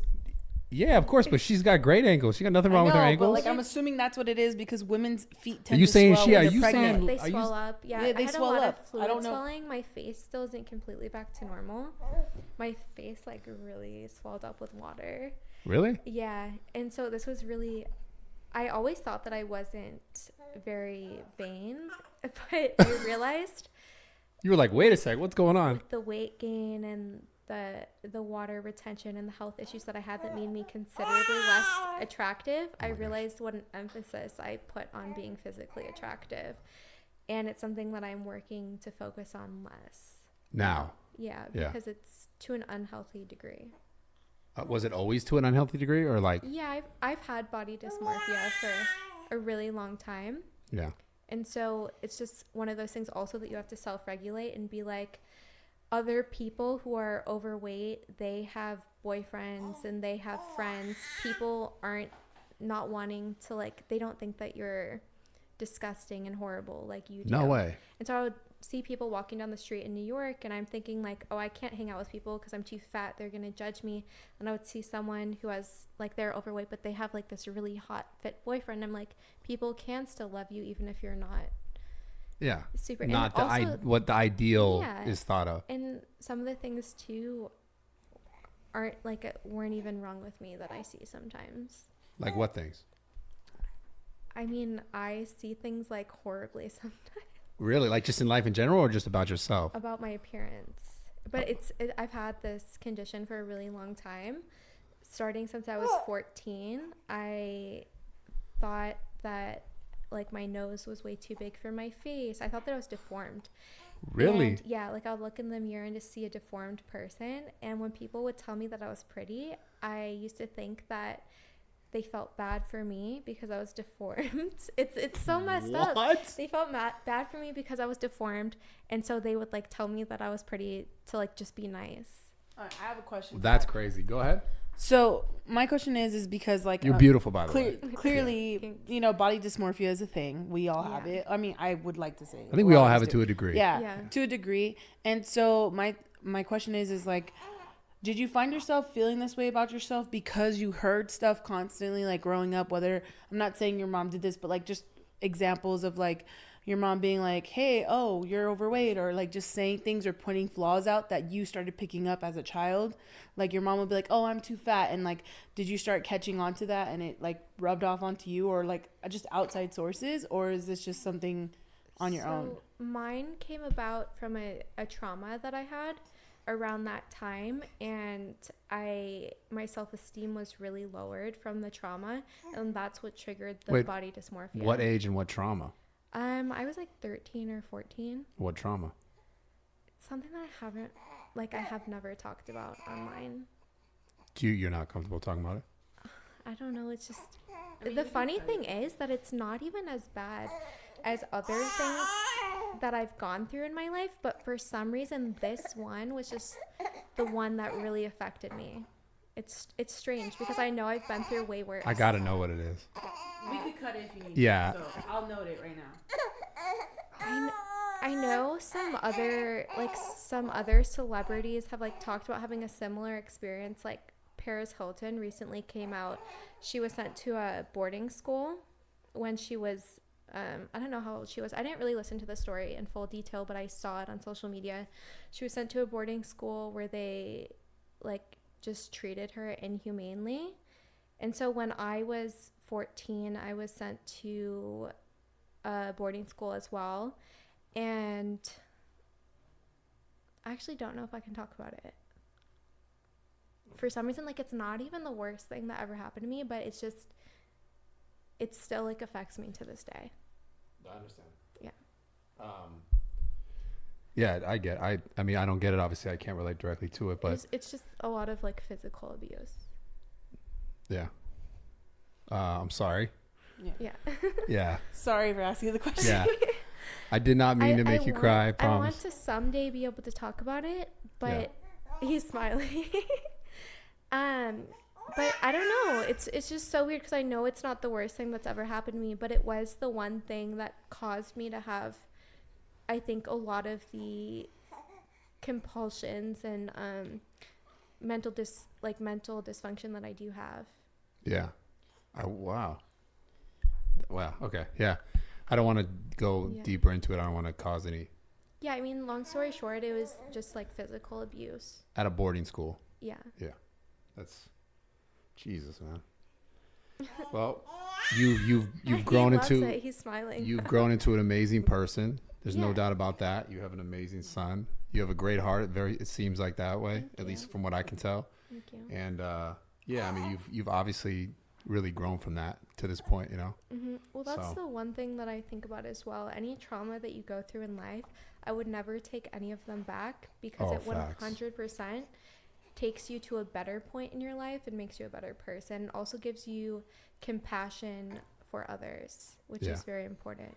Yeah, my life is it's like a story of that. Yeah.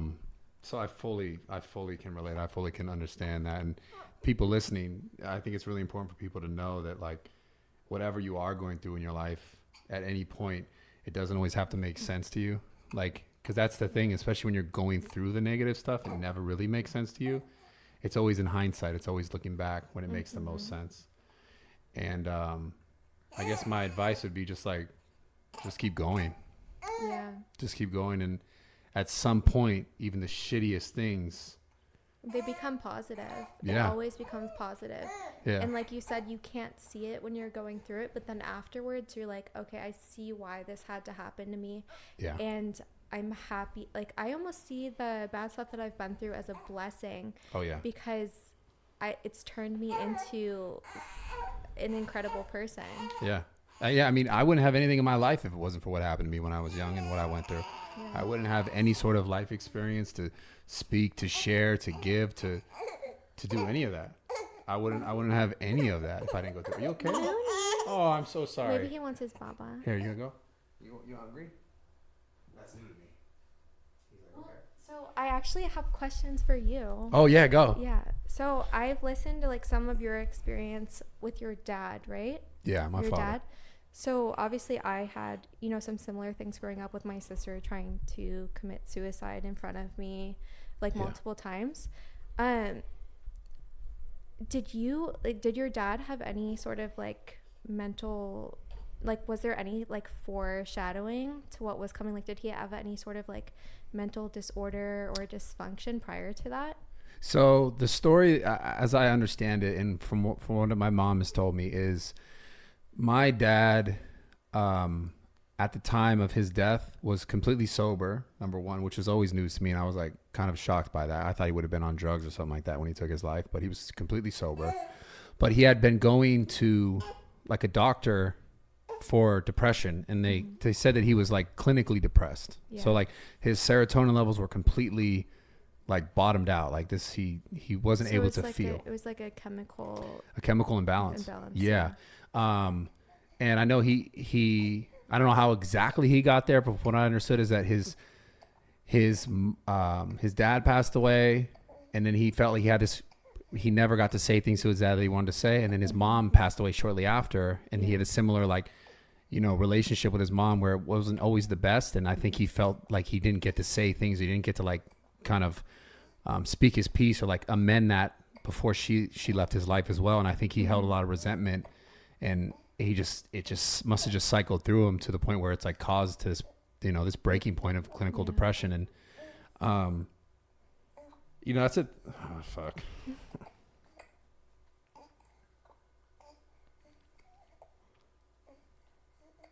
Sorry, was it a hard question for me to bring up? Yeah, it's all good. But, no, it's fine. It's, the reason why I get emotional, I think about it, it's like, I always wonder, like, one of my biggest fears, and I asked you kind of this earlier without any real reason why you would have known, but I've always worried, like, would that happen to me? Like, could I get to a point like that? Because genetically, obviously, we're similar, right? It's my father. Yeah. And I always wonder, like, damn, what if I go through enough, like, hardship or enough stress or enough anxiety or enough of, like, these negative feelings that, like, I get to a point where there's no return? Because that's the truth. Like, he got to a point where stone cold sober, he ended his life. He hung himself. Like, to put something around your neck, and he was in his garage, and to step off a car with, like, I don't know, he had like some yellow fishing wire, and to hang yourself is like the craziest concept to me. It's like you had to put it around the thing. You had to think the entire time you were going to do this very clear-mindedly that this is going to happen.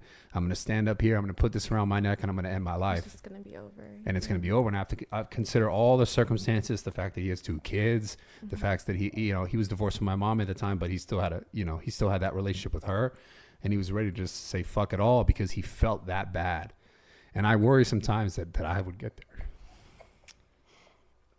I think, though, you can think to how it made you feel that your father did that. However, it is really crazy what a chemical imbalance can do. Because that's what you're saying about the way you feel and the hormone fluctuation. When I was pregnant, it took me to a place that I never thought that I would be at as well, because I've always been like pretty happy and go lucky and able to get over things, and it just took me to a place where I couldn't get out of bed. I didn't want to see anyone, and I never thought that I would be like that either. So I guess you can't really predict those things. However, it goes back to, if you can in those moments self-regulate and also think about, when it comes to suicide, I think it's a lot more it's more painful for the people around you, and you could think about how that made you feel when your father did that. I know this is hard to think about also when you're in that space, but I never understood why people who wanted to kill themselves, why they didn't just say, okay, I'm not going to live for myself anymore, but I'm going to live to be a benefit to other people. Like, even if you're at the worst place in your life, why don't you dedicate your life to people who need you? You don't have to live your life for yourself if you can't. Why don't you go to an orphanage and volunteer until you feel better, or go to Africa and like save children, like give all your food to children. There's so many things that you can do to help other people that need you if you're suffering and you don't want to live for yourself anymore. And that's why I never understood wasting your own potential and your own life, even if you don't feel like you have any. One person like you can help so many people if you dedicated your life to that. So why take yourself out of this world when you could help hundreds of other lives? I think it's hard to think like that though when you're in it. Yeah. And I think that's what it comes down to, right? Because I can think of a moment in my life where my hormones were completely fucked up of my own doing. And I wasn't aware of why or how I got to that point. And I remember this so clearly where I remember it must have lasted for about 8 months of my life. And I remember driving to the gym. This is like right around the time I first opened my gym. I'm driving to the gym and I'm thinking like, damn, did I ruin like the hormones and stuff that I've been doing? Like, did I ruin my life doing this? And like, I remember driving to the gym thinking like, if I keep feeling like this for another year, I'm going to die. Yeah. And I'll explain to you what got me there. But, I remember getting to a point where it wasn't even like I could think about any other option the way that I felt. Like the way that I felt when I say depressed and feeling depressed, it wasn't like I'm sad about my circumstances because like this girl left me, or I'm sad and like I don't have money. It was like I didn't feel anything. That type of depression that I felt was like I didn't feel. It was like if you stabbed me, I'd be like, yeah, you just felt like an emptiness. You felt empty. So you can't think like,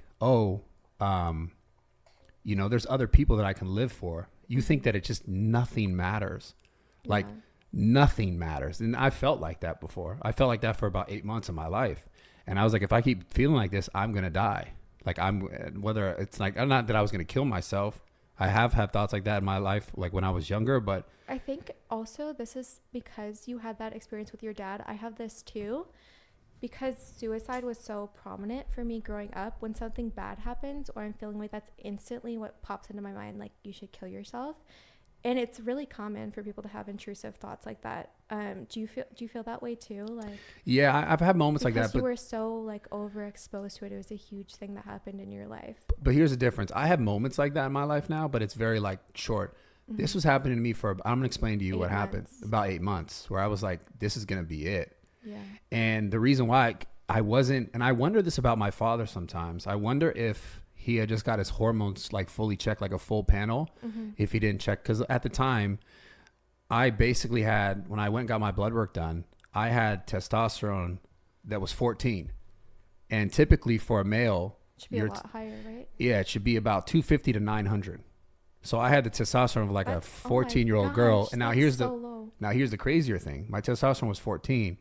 My estrogen, the range is somewhere like 40s is kind of high, 50s high, right? 50s very high. Yeah. You don't want to be past that. Guess what my estrogen was? My estrogen was 349.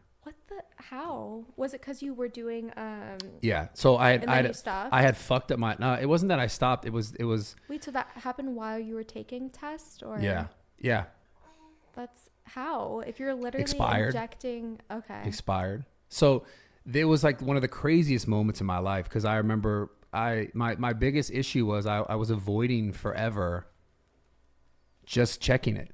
Yeah. Because I was afraid. And that was the thing I would tell anyone listening. Like, the biggest mistake I ever made was avoiding. Were you taking the test unprescribed, or? At the time, yeah. Yeah, so that's why you were afraid to go. So I was afraid to look. So the best advice I tell anyone is like, you have to get your blood work checked. So I'm curious if in my father at the time, I wonder what his levels. I'm not saying like he needed to have crazy testosterone, but I know testosterone is something that if it's very low, there's so much dysfunction as a man and as a woman, right? If it's too low, your ability to deal with stress, your ability to sleep, your ability to like all these hormones to be regulated properly just go out the window. Yeah. And my blood work was a mess because of it. And I was so afraid to look at it. And I finally looked at it. I was able to fix it and change it over the course of like 2-3 weeks later. Did a doctor help you with that? Or yes. Yeah. So I wonder if like my father, I wonder if he ever checked his hormones like on that level, would he have been able to, not be in that position? But at the same time, probably wasn't as available then. No, to do things like that. Now there's like so many health clinics where the first thing that they give you when you sign up for a membership at these health clinics is I just think you don't even think no one was thinking about that. Yeah. They're probably just like, you're depressed. Yeah, like you need medication. Yeah, you should take this pill. Not the underlying issue causing it. So I wonder if it would have saved them. And at the same time, though, on the other side of my brain is like very clearly like we said earlier, if that didn't happen in my life, like I wouldn't be the man that I am today. Mm-hmm. I wouldn't have been able to do anything that I've been able to do at this point, because a lot of how I got to this point, at least through my journey, specifically in fitness, was because of the resentment, the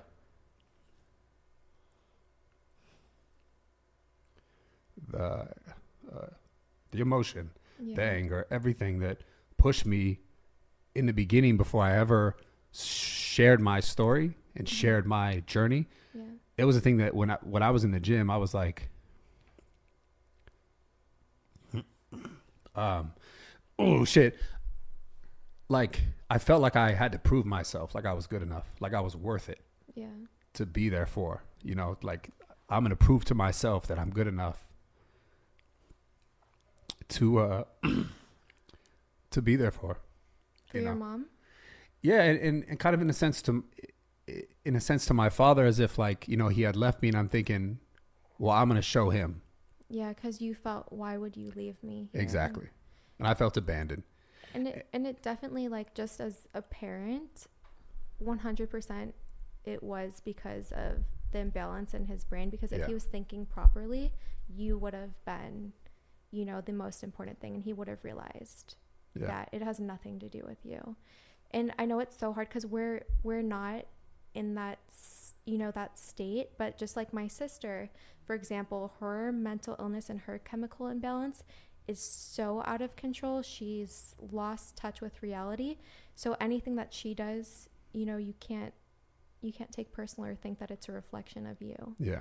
Or that you're not worthy. Yeah. But it's, I really mean this when I say it now. Like I would not have what I have in my life if it wasn't for that. Yeah. So to people listening too, at the same time, as much as it's like, it had tormented me for a very, very long time in my life. It took about like 20 years for me to start to realize, after being on the internet, making content, like, oh, wow, I'm actually helping people because of the stories that I'm telling, the content that I'm making. And it was all a derivative of my childhood and my life. So that's the thing that I think is most important, is just understanding that whatever you're going through, like I was saying earlier, like it doesn't make sense. It doesn't have to make sense right away. But if you keep going, eventually it can really make sense. Yeah, and sharing those stories is an act of service towards others, because it really does feel great when you've gone through something and you feel like you're the only one, and you hear, someone else on a podcast or someone that you look up to sharing the same experience. Yeah.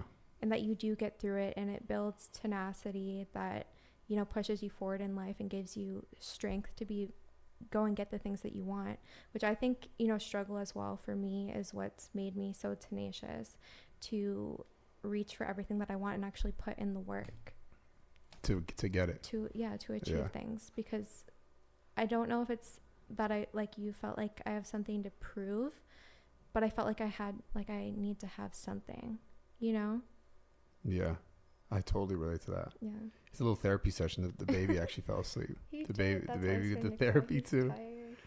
Oh my God. Wow. Fuck. I feel like I always feel, the people who watch this must feel like this guy just fucking cries. This guy's a bitch, but no. I'm generally. It's good to show your emotions. Yeah, I think it is too. I think it's necessary. As long as you're not like ugly crying. Yeah, as long as you're not. I don't know. I can't tell. I can't see myself. No. Okay. You had like a he pretty, hides his face. Peaceful look. Yeah. Okay, cool. He hides his face in the camera perfectly. Yeah. Yeah. Fuck y'all.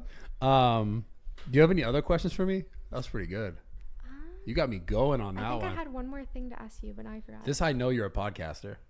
You're built for it. Oh, no. I was just genuinely curious. Yeah. Because we haven't spoke about it before. And like I heard you talk about it before. And I sort of related to it.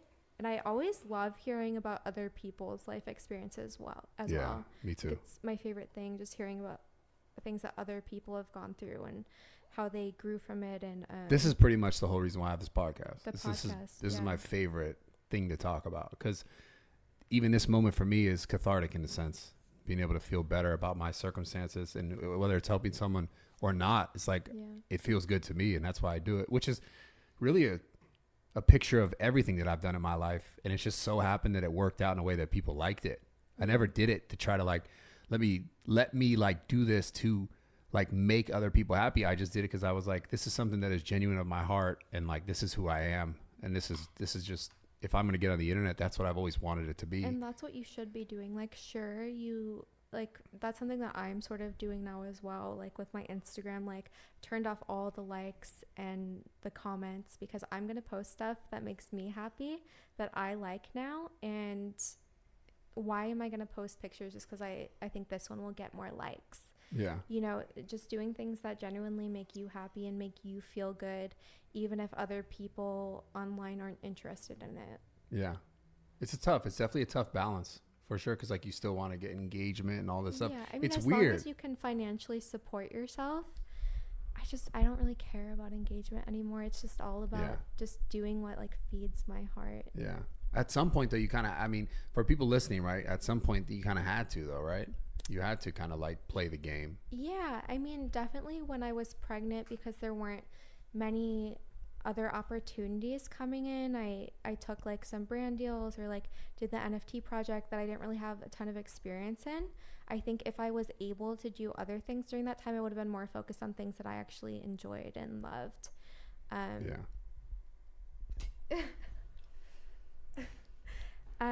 So yeah, definitely I have done that before, but when you come out of like a scarcity mindset, I guess, which a lot of people are in, where they feel like they have to do things, they have to support their family, or they have to support themselves.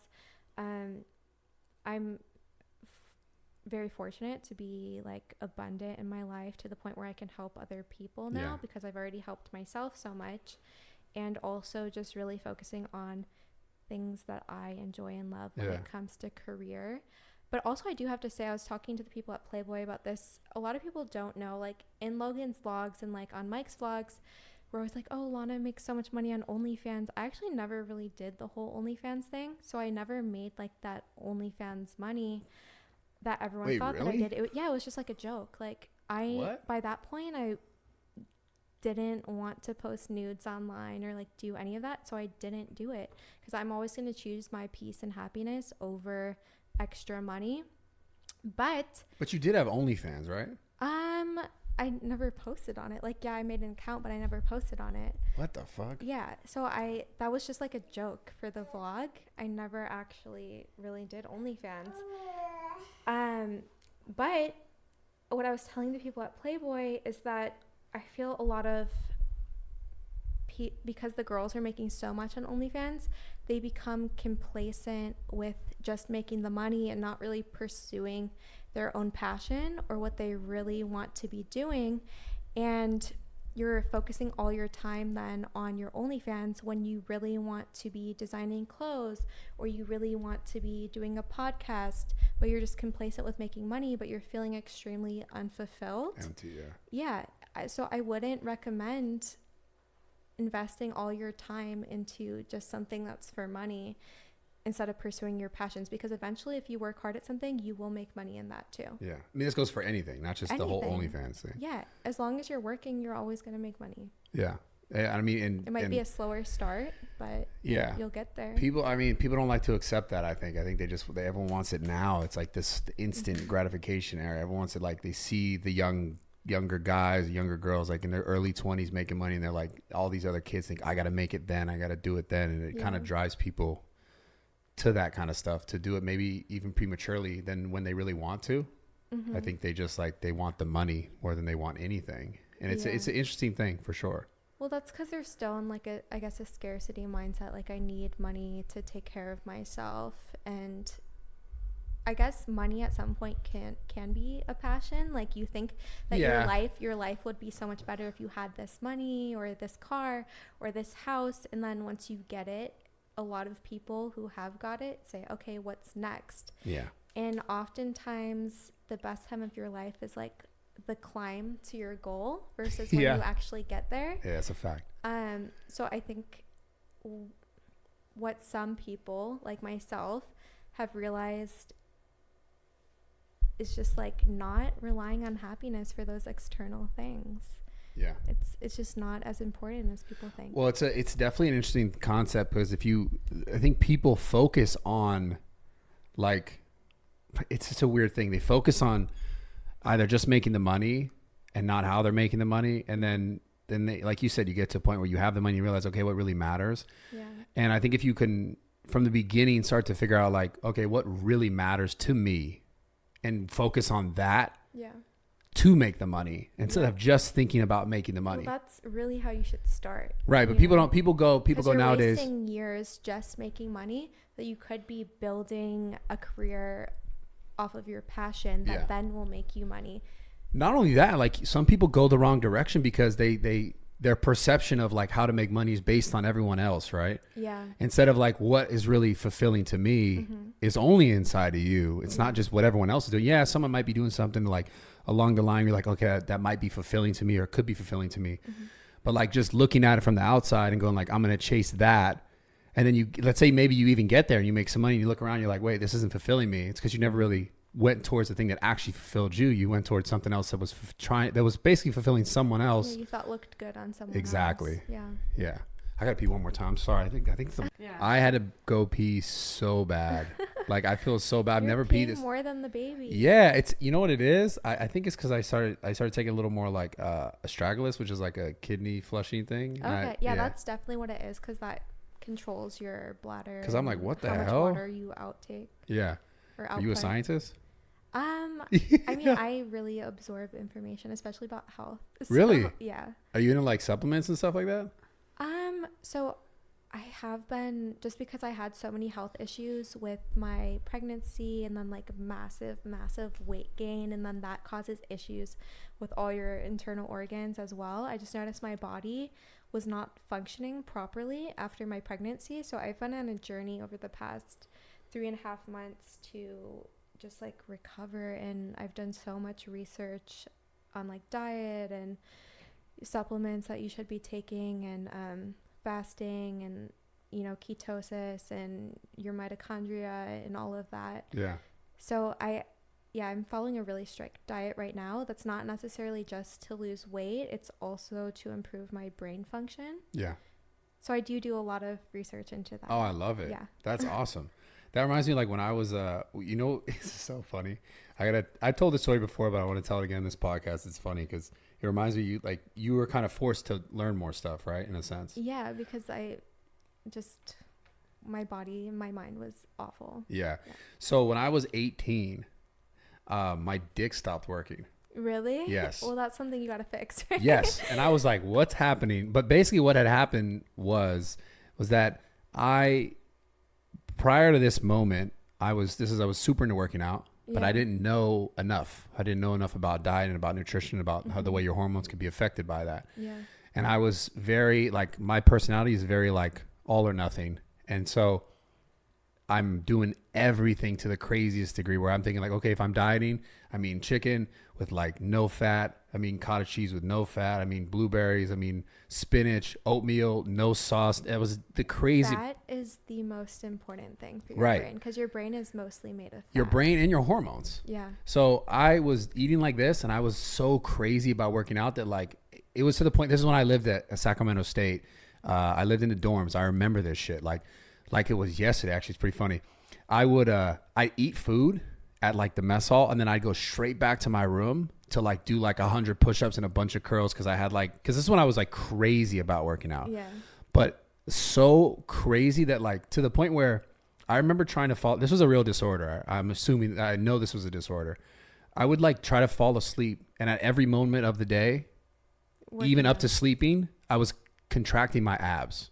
Yeah, so you had an obsession. Crazy obsession. Yeah. Which I guess that's sort of an eating disorder. It was. Yeah. And I got to the point where looking back now, I know what it is now, but I was waking up every 7, 10, 15, 20 minutes, 30 minutes, hour to go pee.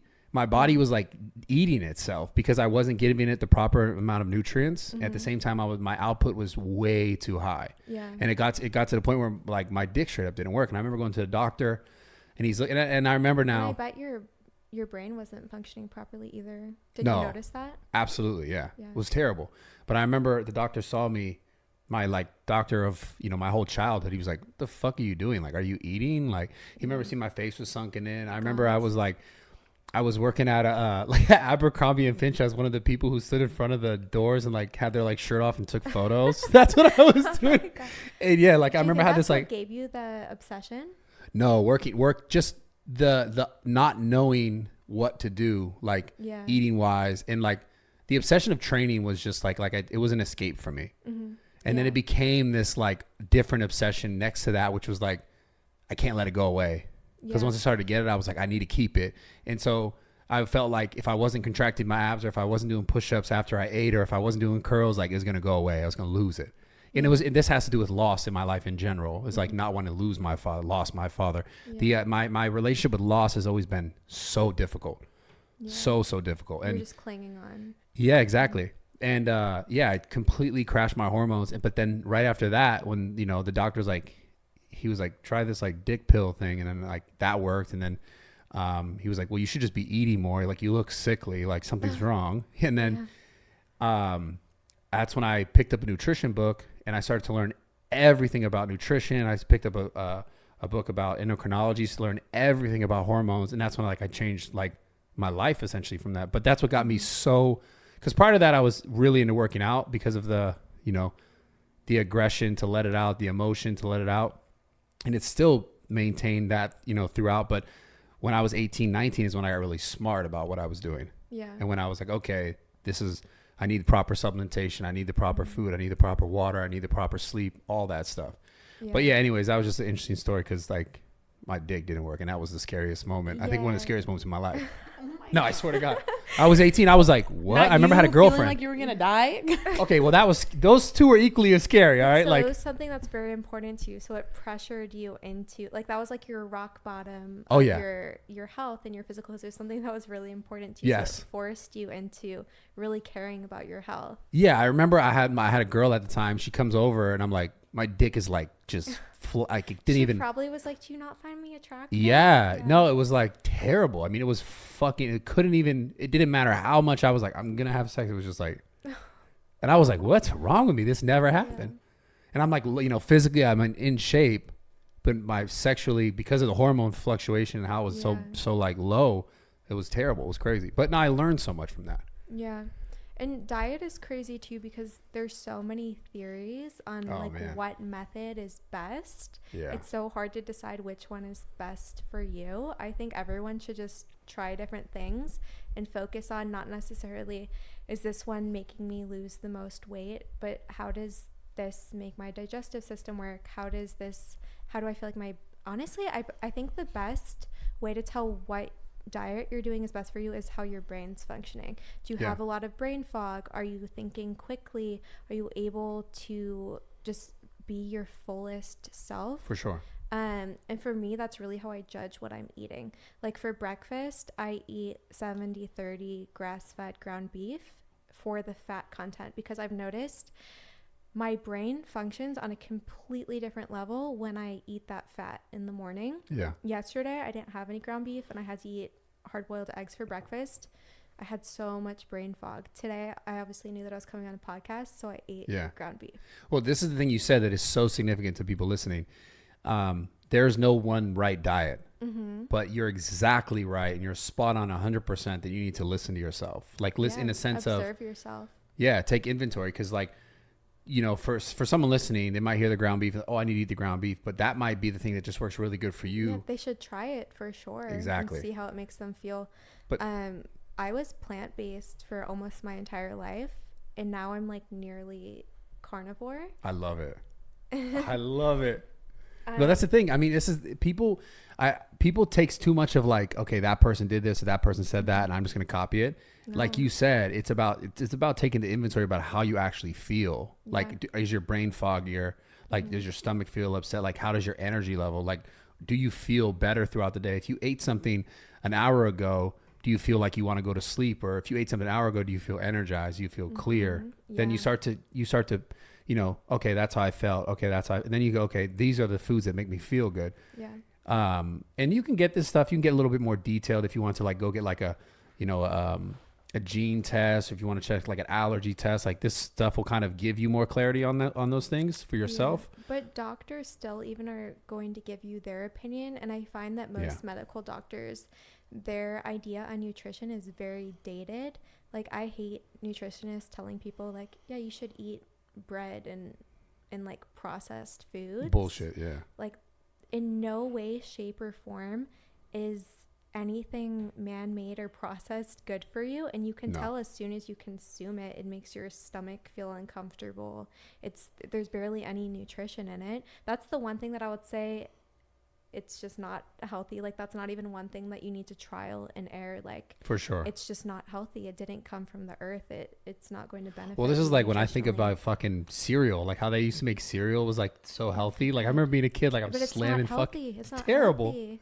I was slamming like Fruity Pebbles, and they put like whole grain, like it's like fucking 80 grams of sugar. Yeah, it's such a crazy. I mean, but that's a whole different marketing. Yeah, and I don't get why nutritionists like preach that too. You need like carbs, then you need this and it's all about that money. The pediatrician told me to start giving my baby rice cereal to like wean him into food. I'm like, no way in hell am I giving my baby a processed carb. Yeah, he's gonna eat like fruits and vegetables and meat. Like fat, I think, is the most important thing, which also it's recommended by a lot of nutritionists not to eat high fat.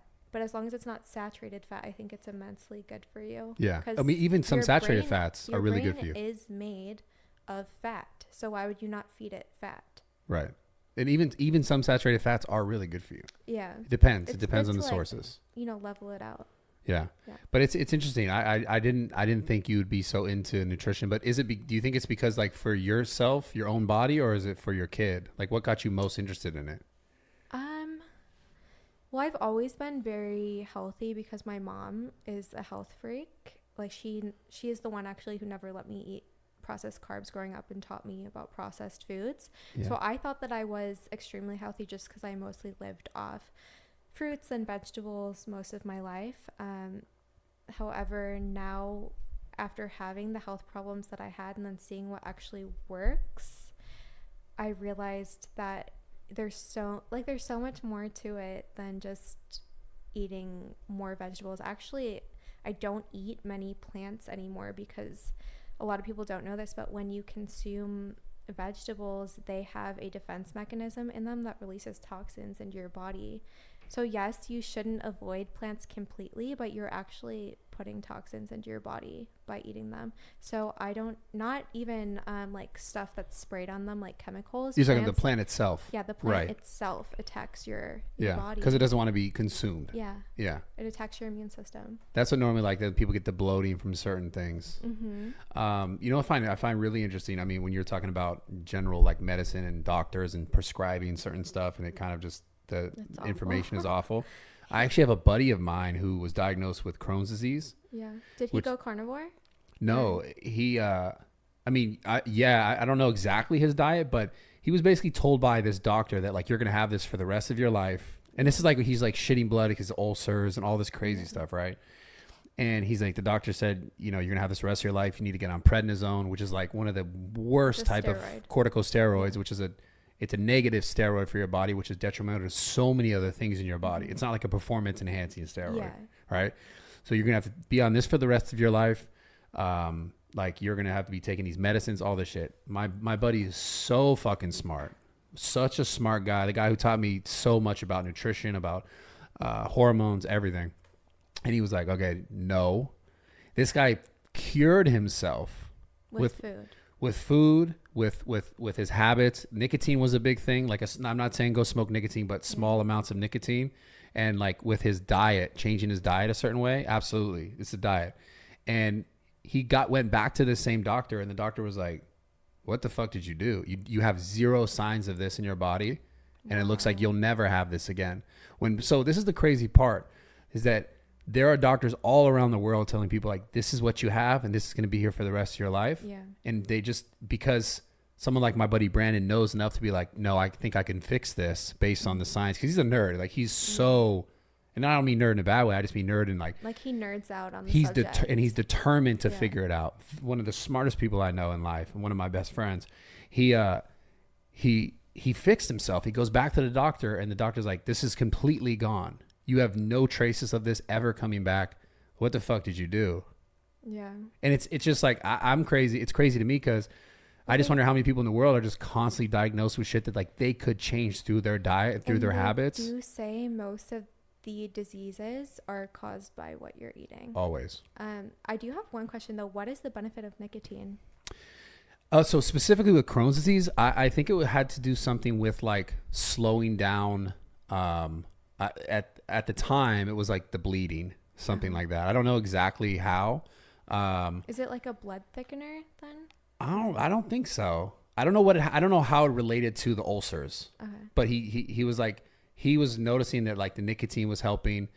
He had changed like supplements that he was taking, and then his diet completely, and it changed. But I'll probably get him on the podcast. Actually, I will get him on the podcast. Shout out Brandon. I'm gonna get him on the podcast one of these days. Super interesting for them. Yeah, I actually want to talk. I mean, he and I have crazy stories about just life in general, but this thing I'd love to really talk about too, because like he literally fixed himself of Crohn's disease, which is something that it's an autoimmune disease that people are diagnosed with, and their whole life is like that. Yeah. And they deal with it forever, and they just take these drugs, and it fucks their like corticosteroids will fucking wreck your life. It's like it can fuck up your sex drive. It can make you fatter. It can make you lose muscle. Bloat up. Yeah, it's like the craziest shit. And these doctors are like, take this for the rest of your life. Otherwise, you're gonna keep dealing with the bleeding of that he was basically shitting blood. Yeah. So I'll have him on because I want to know exactly what he did. And I'm sure you have a lot of people interested in health as well that listen because you do the whole gym thing. Gym bro shit. I'll probably listen. I want to hear how he like healed himself. Yeah, I'm gonna have him come in, Brandon. I'll have him come on for sure. I love those types of podcasts. Yeah, I will. I'll get him on. I will. Anything else like because that was really like I didn't know you'd be interested in that at all. Yeah. Anything else it's like odd about or not? It's not odd, but anything else that you think people wouldn't know about you that you're interested in? Because that just made me think like, what else? I mean, I'm a very like you're like fencing eccentric person, so I'm sure there's a lot of things that I don't think are unique, but other people would. Okay, so there's nothing else that you're secretly like really into.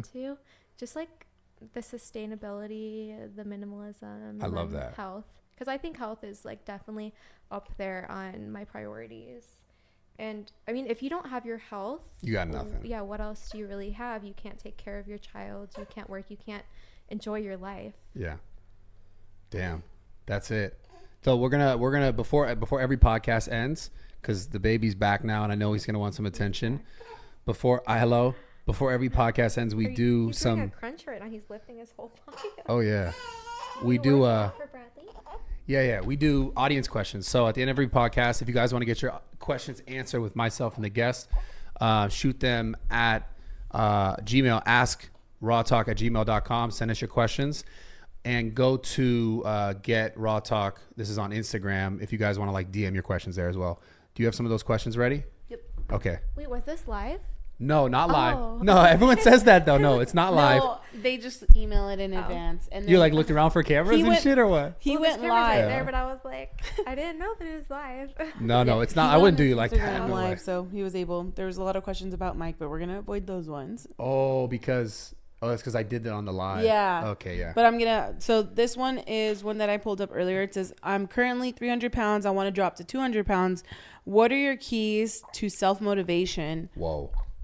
And better health type shit. Okay.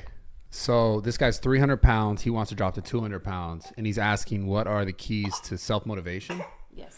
Well, I mean, this is no matter how much you weigh, no matter what your goal is, the key is figuring out why that's important to you. So beyond just losing the 100 pounds, beyond just building the muscle, whatever the goal is, why is it significant? Like for this guy asking, what is the reason why you want to lose the weight? Like, and you have to draw these lines really clearly. Like, is it to feel better about yourself? And in what sense? Like, are you trying to like, maybe preserve your life? I don't know. Are you worried about dying because of your weight? Are you worried about your ability to, I don't know, talk to women? I'm not saying this is what is happening. I'm just saying you have to draw that line finer. So you go, oh, there's no way that I'm not going to let myself do this because it's very, very important for me to do this, right? If I just said, hey, I want to gain 10 pounds and it just is like that's my surface level thought every time I think about it, then your drive can wander. Like your motivation to get there can falter, right? So it's about drawing the line much finer to like why in your heart is that goal important to you? And then you never skip a beat. You'll never miss a beat. What about you? What do you think? For me,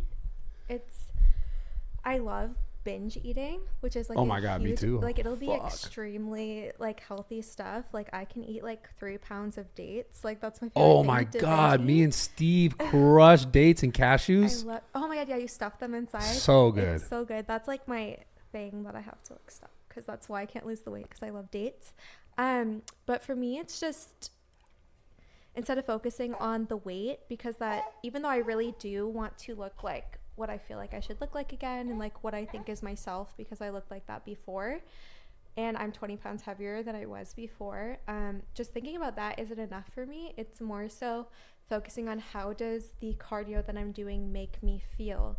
Once again, how does my brain function? How is my energy level when I do this or I eat this? Just focusing on the small benefits along the way and almost like looking at the reward. Yeah, like what you're getting for yourself. The reward centers that are being released in your brain naturally just from you doing those things will help keep you on track, I think, more than having a goal of wanting to lose 100 pounds. Like I think that's great to want to be healthier and want to look better and weigh 100 pounds less if it's an unhealthy weight for you. But there are rewards along the way that I think you should focus on. Just anything becoming healthier makes you feel so much better. Yeah, just and it makes the rest of your life better. Yeah, it makes everything better. It makes your mindset better. It gives you more energy to do the things that you want. There's just so many benefits besides just losing weight to obtaining that lifestyle that does induce weight loss. Yeah, absolutely. Yeah. She nailed that. Shoot us the next one. Okay, so this person asked, what's something people often misunderstand about you? Oh my God, me? I mean, for both of you guys. Man, it feels like a loaded question. Well, what's the first thing that comes to mind? I don't know. I mean, maybe that. I don't know. I'm trying to think what people misinterpret. I don't know. What did you think about me before you met me? Because like maybe from an outsider standpoint, right? I've always thought you were really nice, and that was like my first initial like observation of you. And now you're like, this guy's a shithead, right? No, no, you've maintained that. Okay, cool. Yeah. All right. I don't know what I mean. There's definitely misunderstandings because I think, I don't know, if people see me on the internet like big guy, whatever, strong guy shit content that I made in the past, like lifting girls fucking off. They're like, maybe I'm like a douchebag or like a fucking like what misogynistic is the word? Yeah, which you're not at all. You're actually very respectful to women, I think. Yeah, I appreciate it. I think that comes across sometimes maybe just because you see it on the internet and like I'll make jokes or whatever the fuck just for content. But yeah, that's definitely not my character. But what about you? What have you been misunderstood? I think it's kind of the same thing, especially in this space. Just people thinking that it's okay to bully or say certain things or being mean to people online because they think, oh, they have money or they don't struggle like I do. It just the perception that I'm not a human like they are. Yeah. And that, like treat me like how you would treat your friend or like I'm just a person like your friend, your brother, your mother. Which I think people need to keep that in mind for anyone that they see online. Like, they're people too. Yeah. Just dehumanizing me or dehumanizing you. Yeah. I think that's one of the most common things when it comes to like celebrity or people on the internet that you don't know in person, to just, hear something or see something said about them. And then you just make this assumption that this person is who that is. But it's like, it's not that simple. Think how many times in your life, person listening right now, that out of the 10 people that one person talks bad about you to two of the other people, and then you're like, wait a minute, that's not who I am, and that's not who you are. And then you find yourself even in that small microcosm being like, what the fuck's going on? And then people judging you based on some random shit. So now imagine that on a scale with millions. You have what, 20, 19, 18 million followers? Like all these people. It can be an insane amount of negativity. Yeah.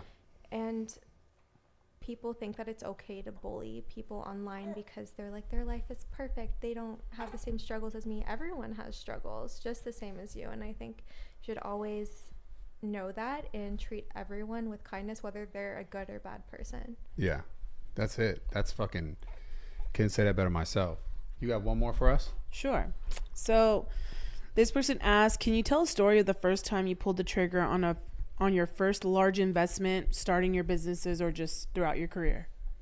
Okay, I could tell the story about starting Zoo Culture. So for Zoo Culture, I at this point in my life, I had been very successful on the internet, and I made a bunch of money doing like internet shit, to say the least. And I got to a point where I was like, okay, I'm going to open up this space. Originally, it was for me just to shoot content.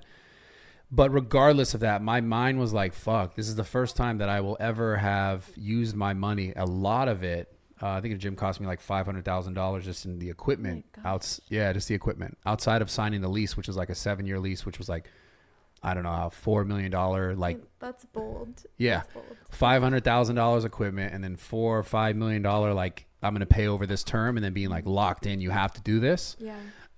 And I was extremely stressed, extremely worried. Like, this is the first thing in my life that I took outside of the internet, and I'm doing in person, brick and mortar store. Didn't know how to deal with like employees or any of that stuff that could come along with it.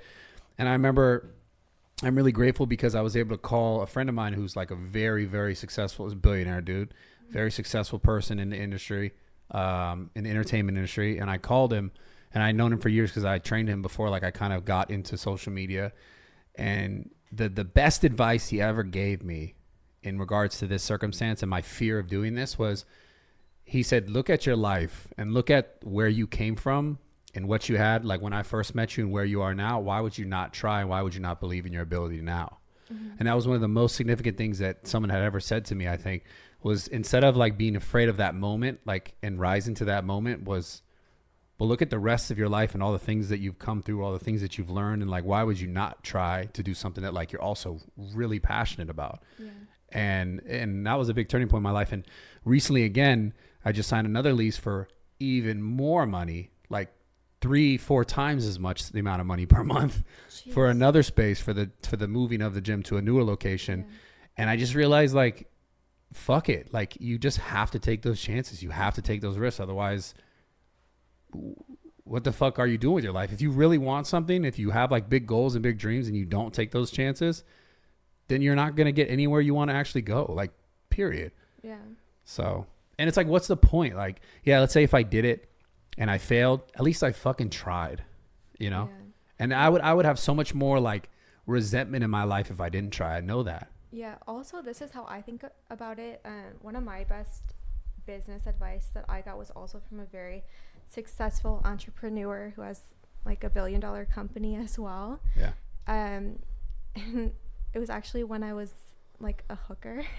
Okay. And he hired me. He hired me. But like we would talk, and like he really wanted to help me with my life and like the next steps for me. And he gave me really good business advice that I still follow to this day. And I tell everyone, if you want to start a business, don't think about if you're going to fail, because even if you invest money and you lose it, money can always be replaced. But if your business fails, you still gain so much knowledge. Absolutely. From learning how to build a business, how to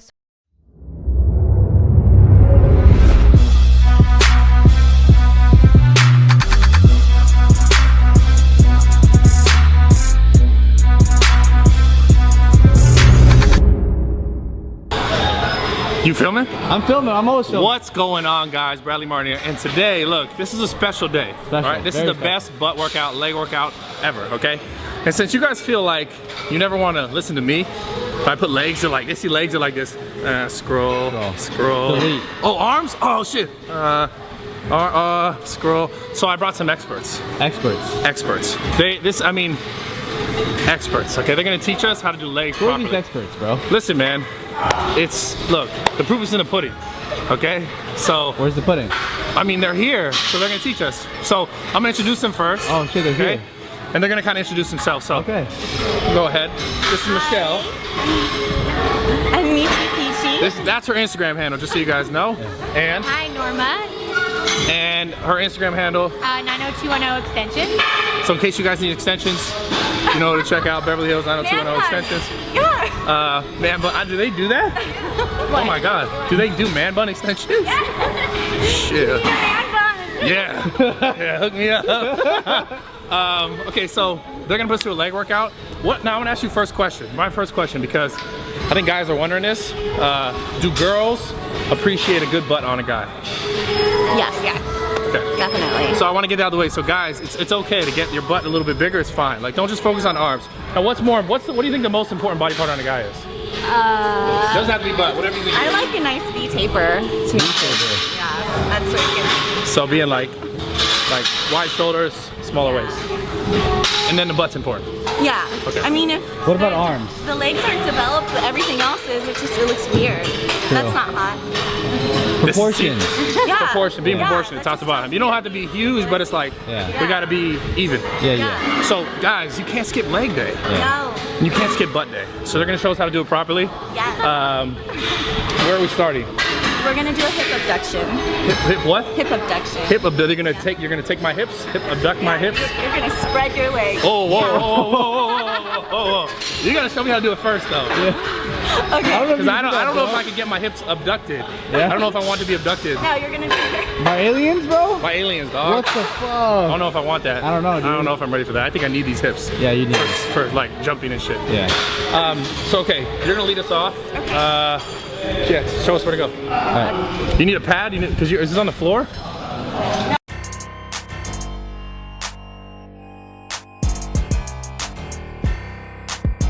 Is it this one? Right there? What is this? Okay. This is spaceship. Yeah. All right, so you gotta show me how to use this. Okay, yeah. We call these good girl, bad girls. Yeah. I call them yes nos. Yes, no? Oh, Is there wow. a maybe? Is there like a No, thing? maybe. No, just no Yes, in between. no. It's yes or no. All right, so show us how it's done. I don't know if I'm gonna do this. I don't think I can do this. I don't know if I'm comfortable doing this. I don't know. This is, I would call this is the bad girl. Bad girl? Yeah. Oh, you gotta put your hand on the thing like that, bro.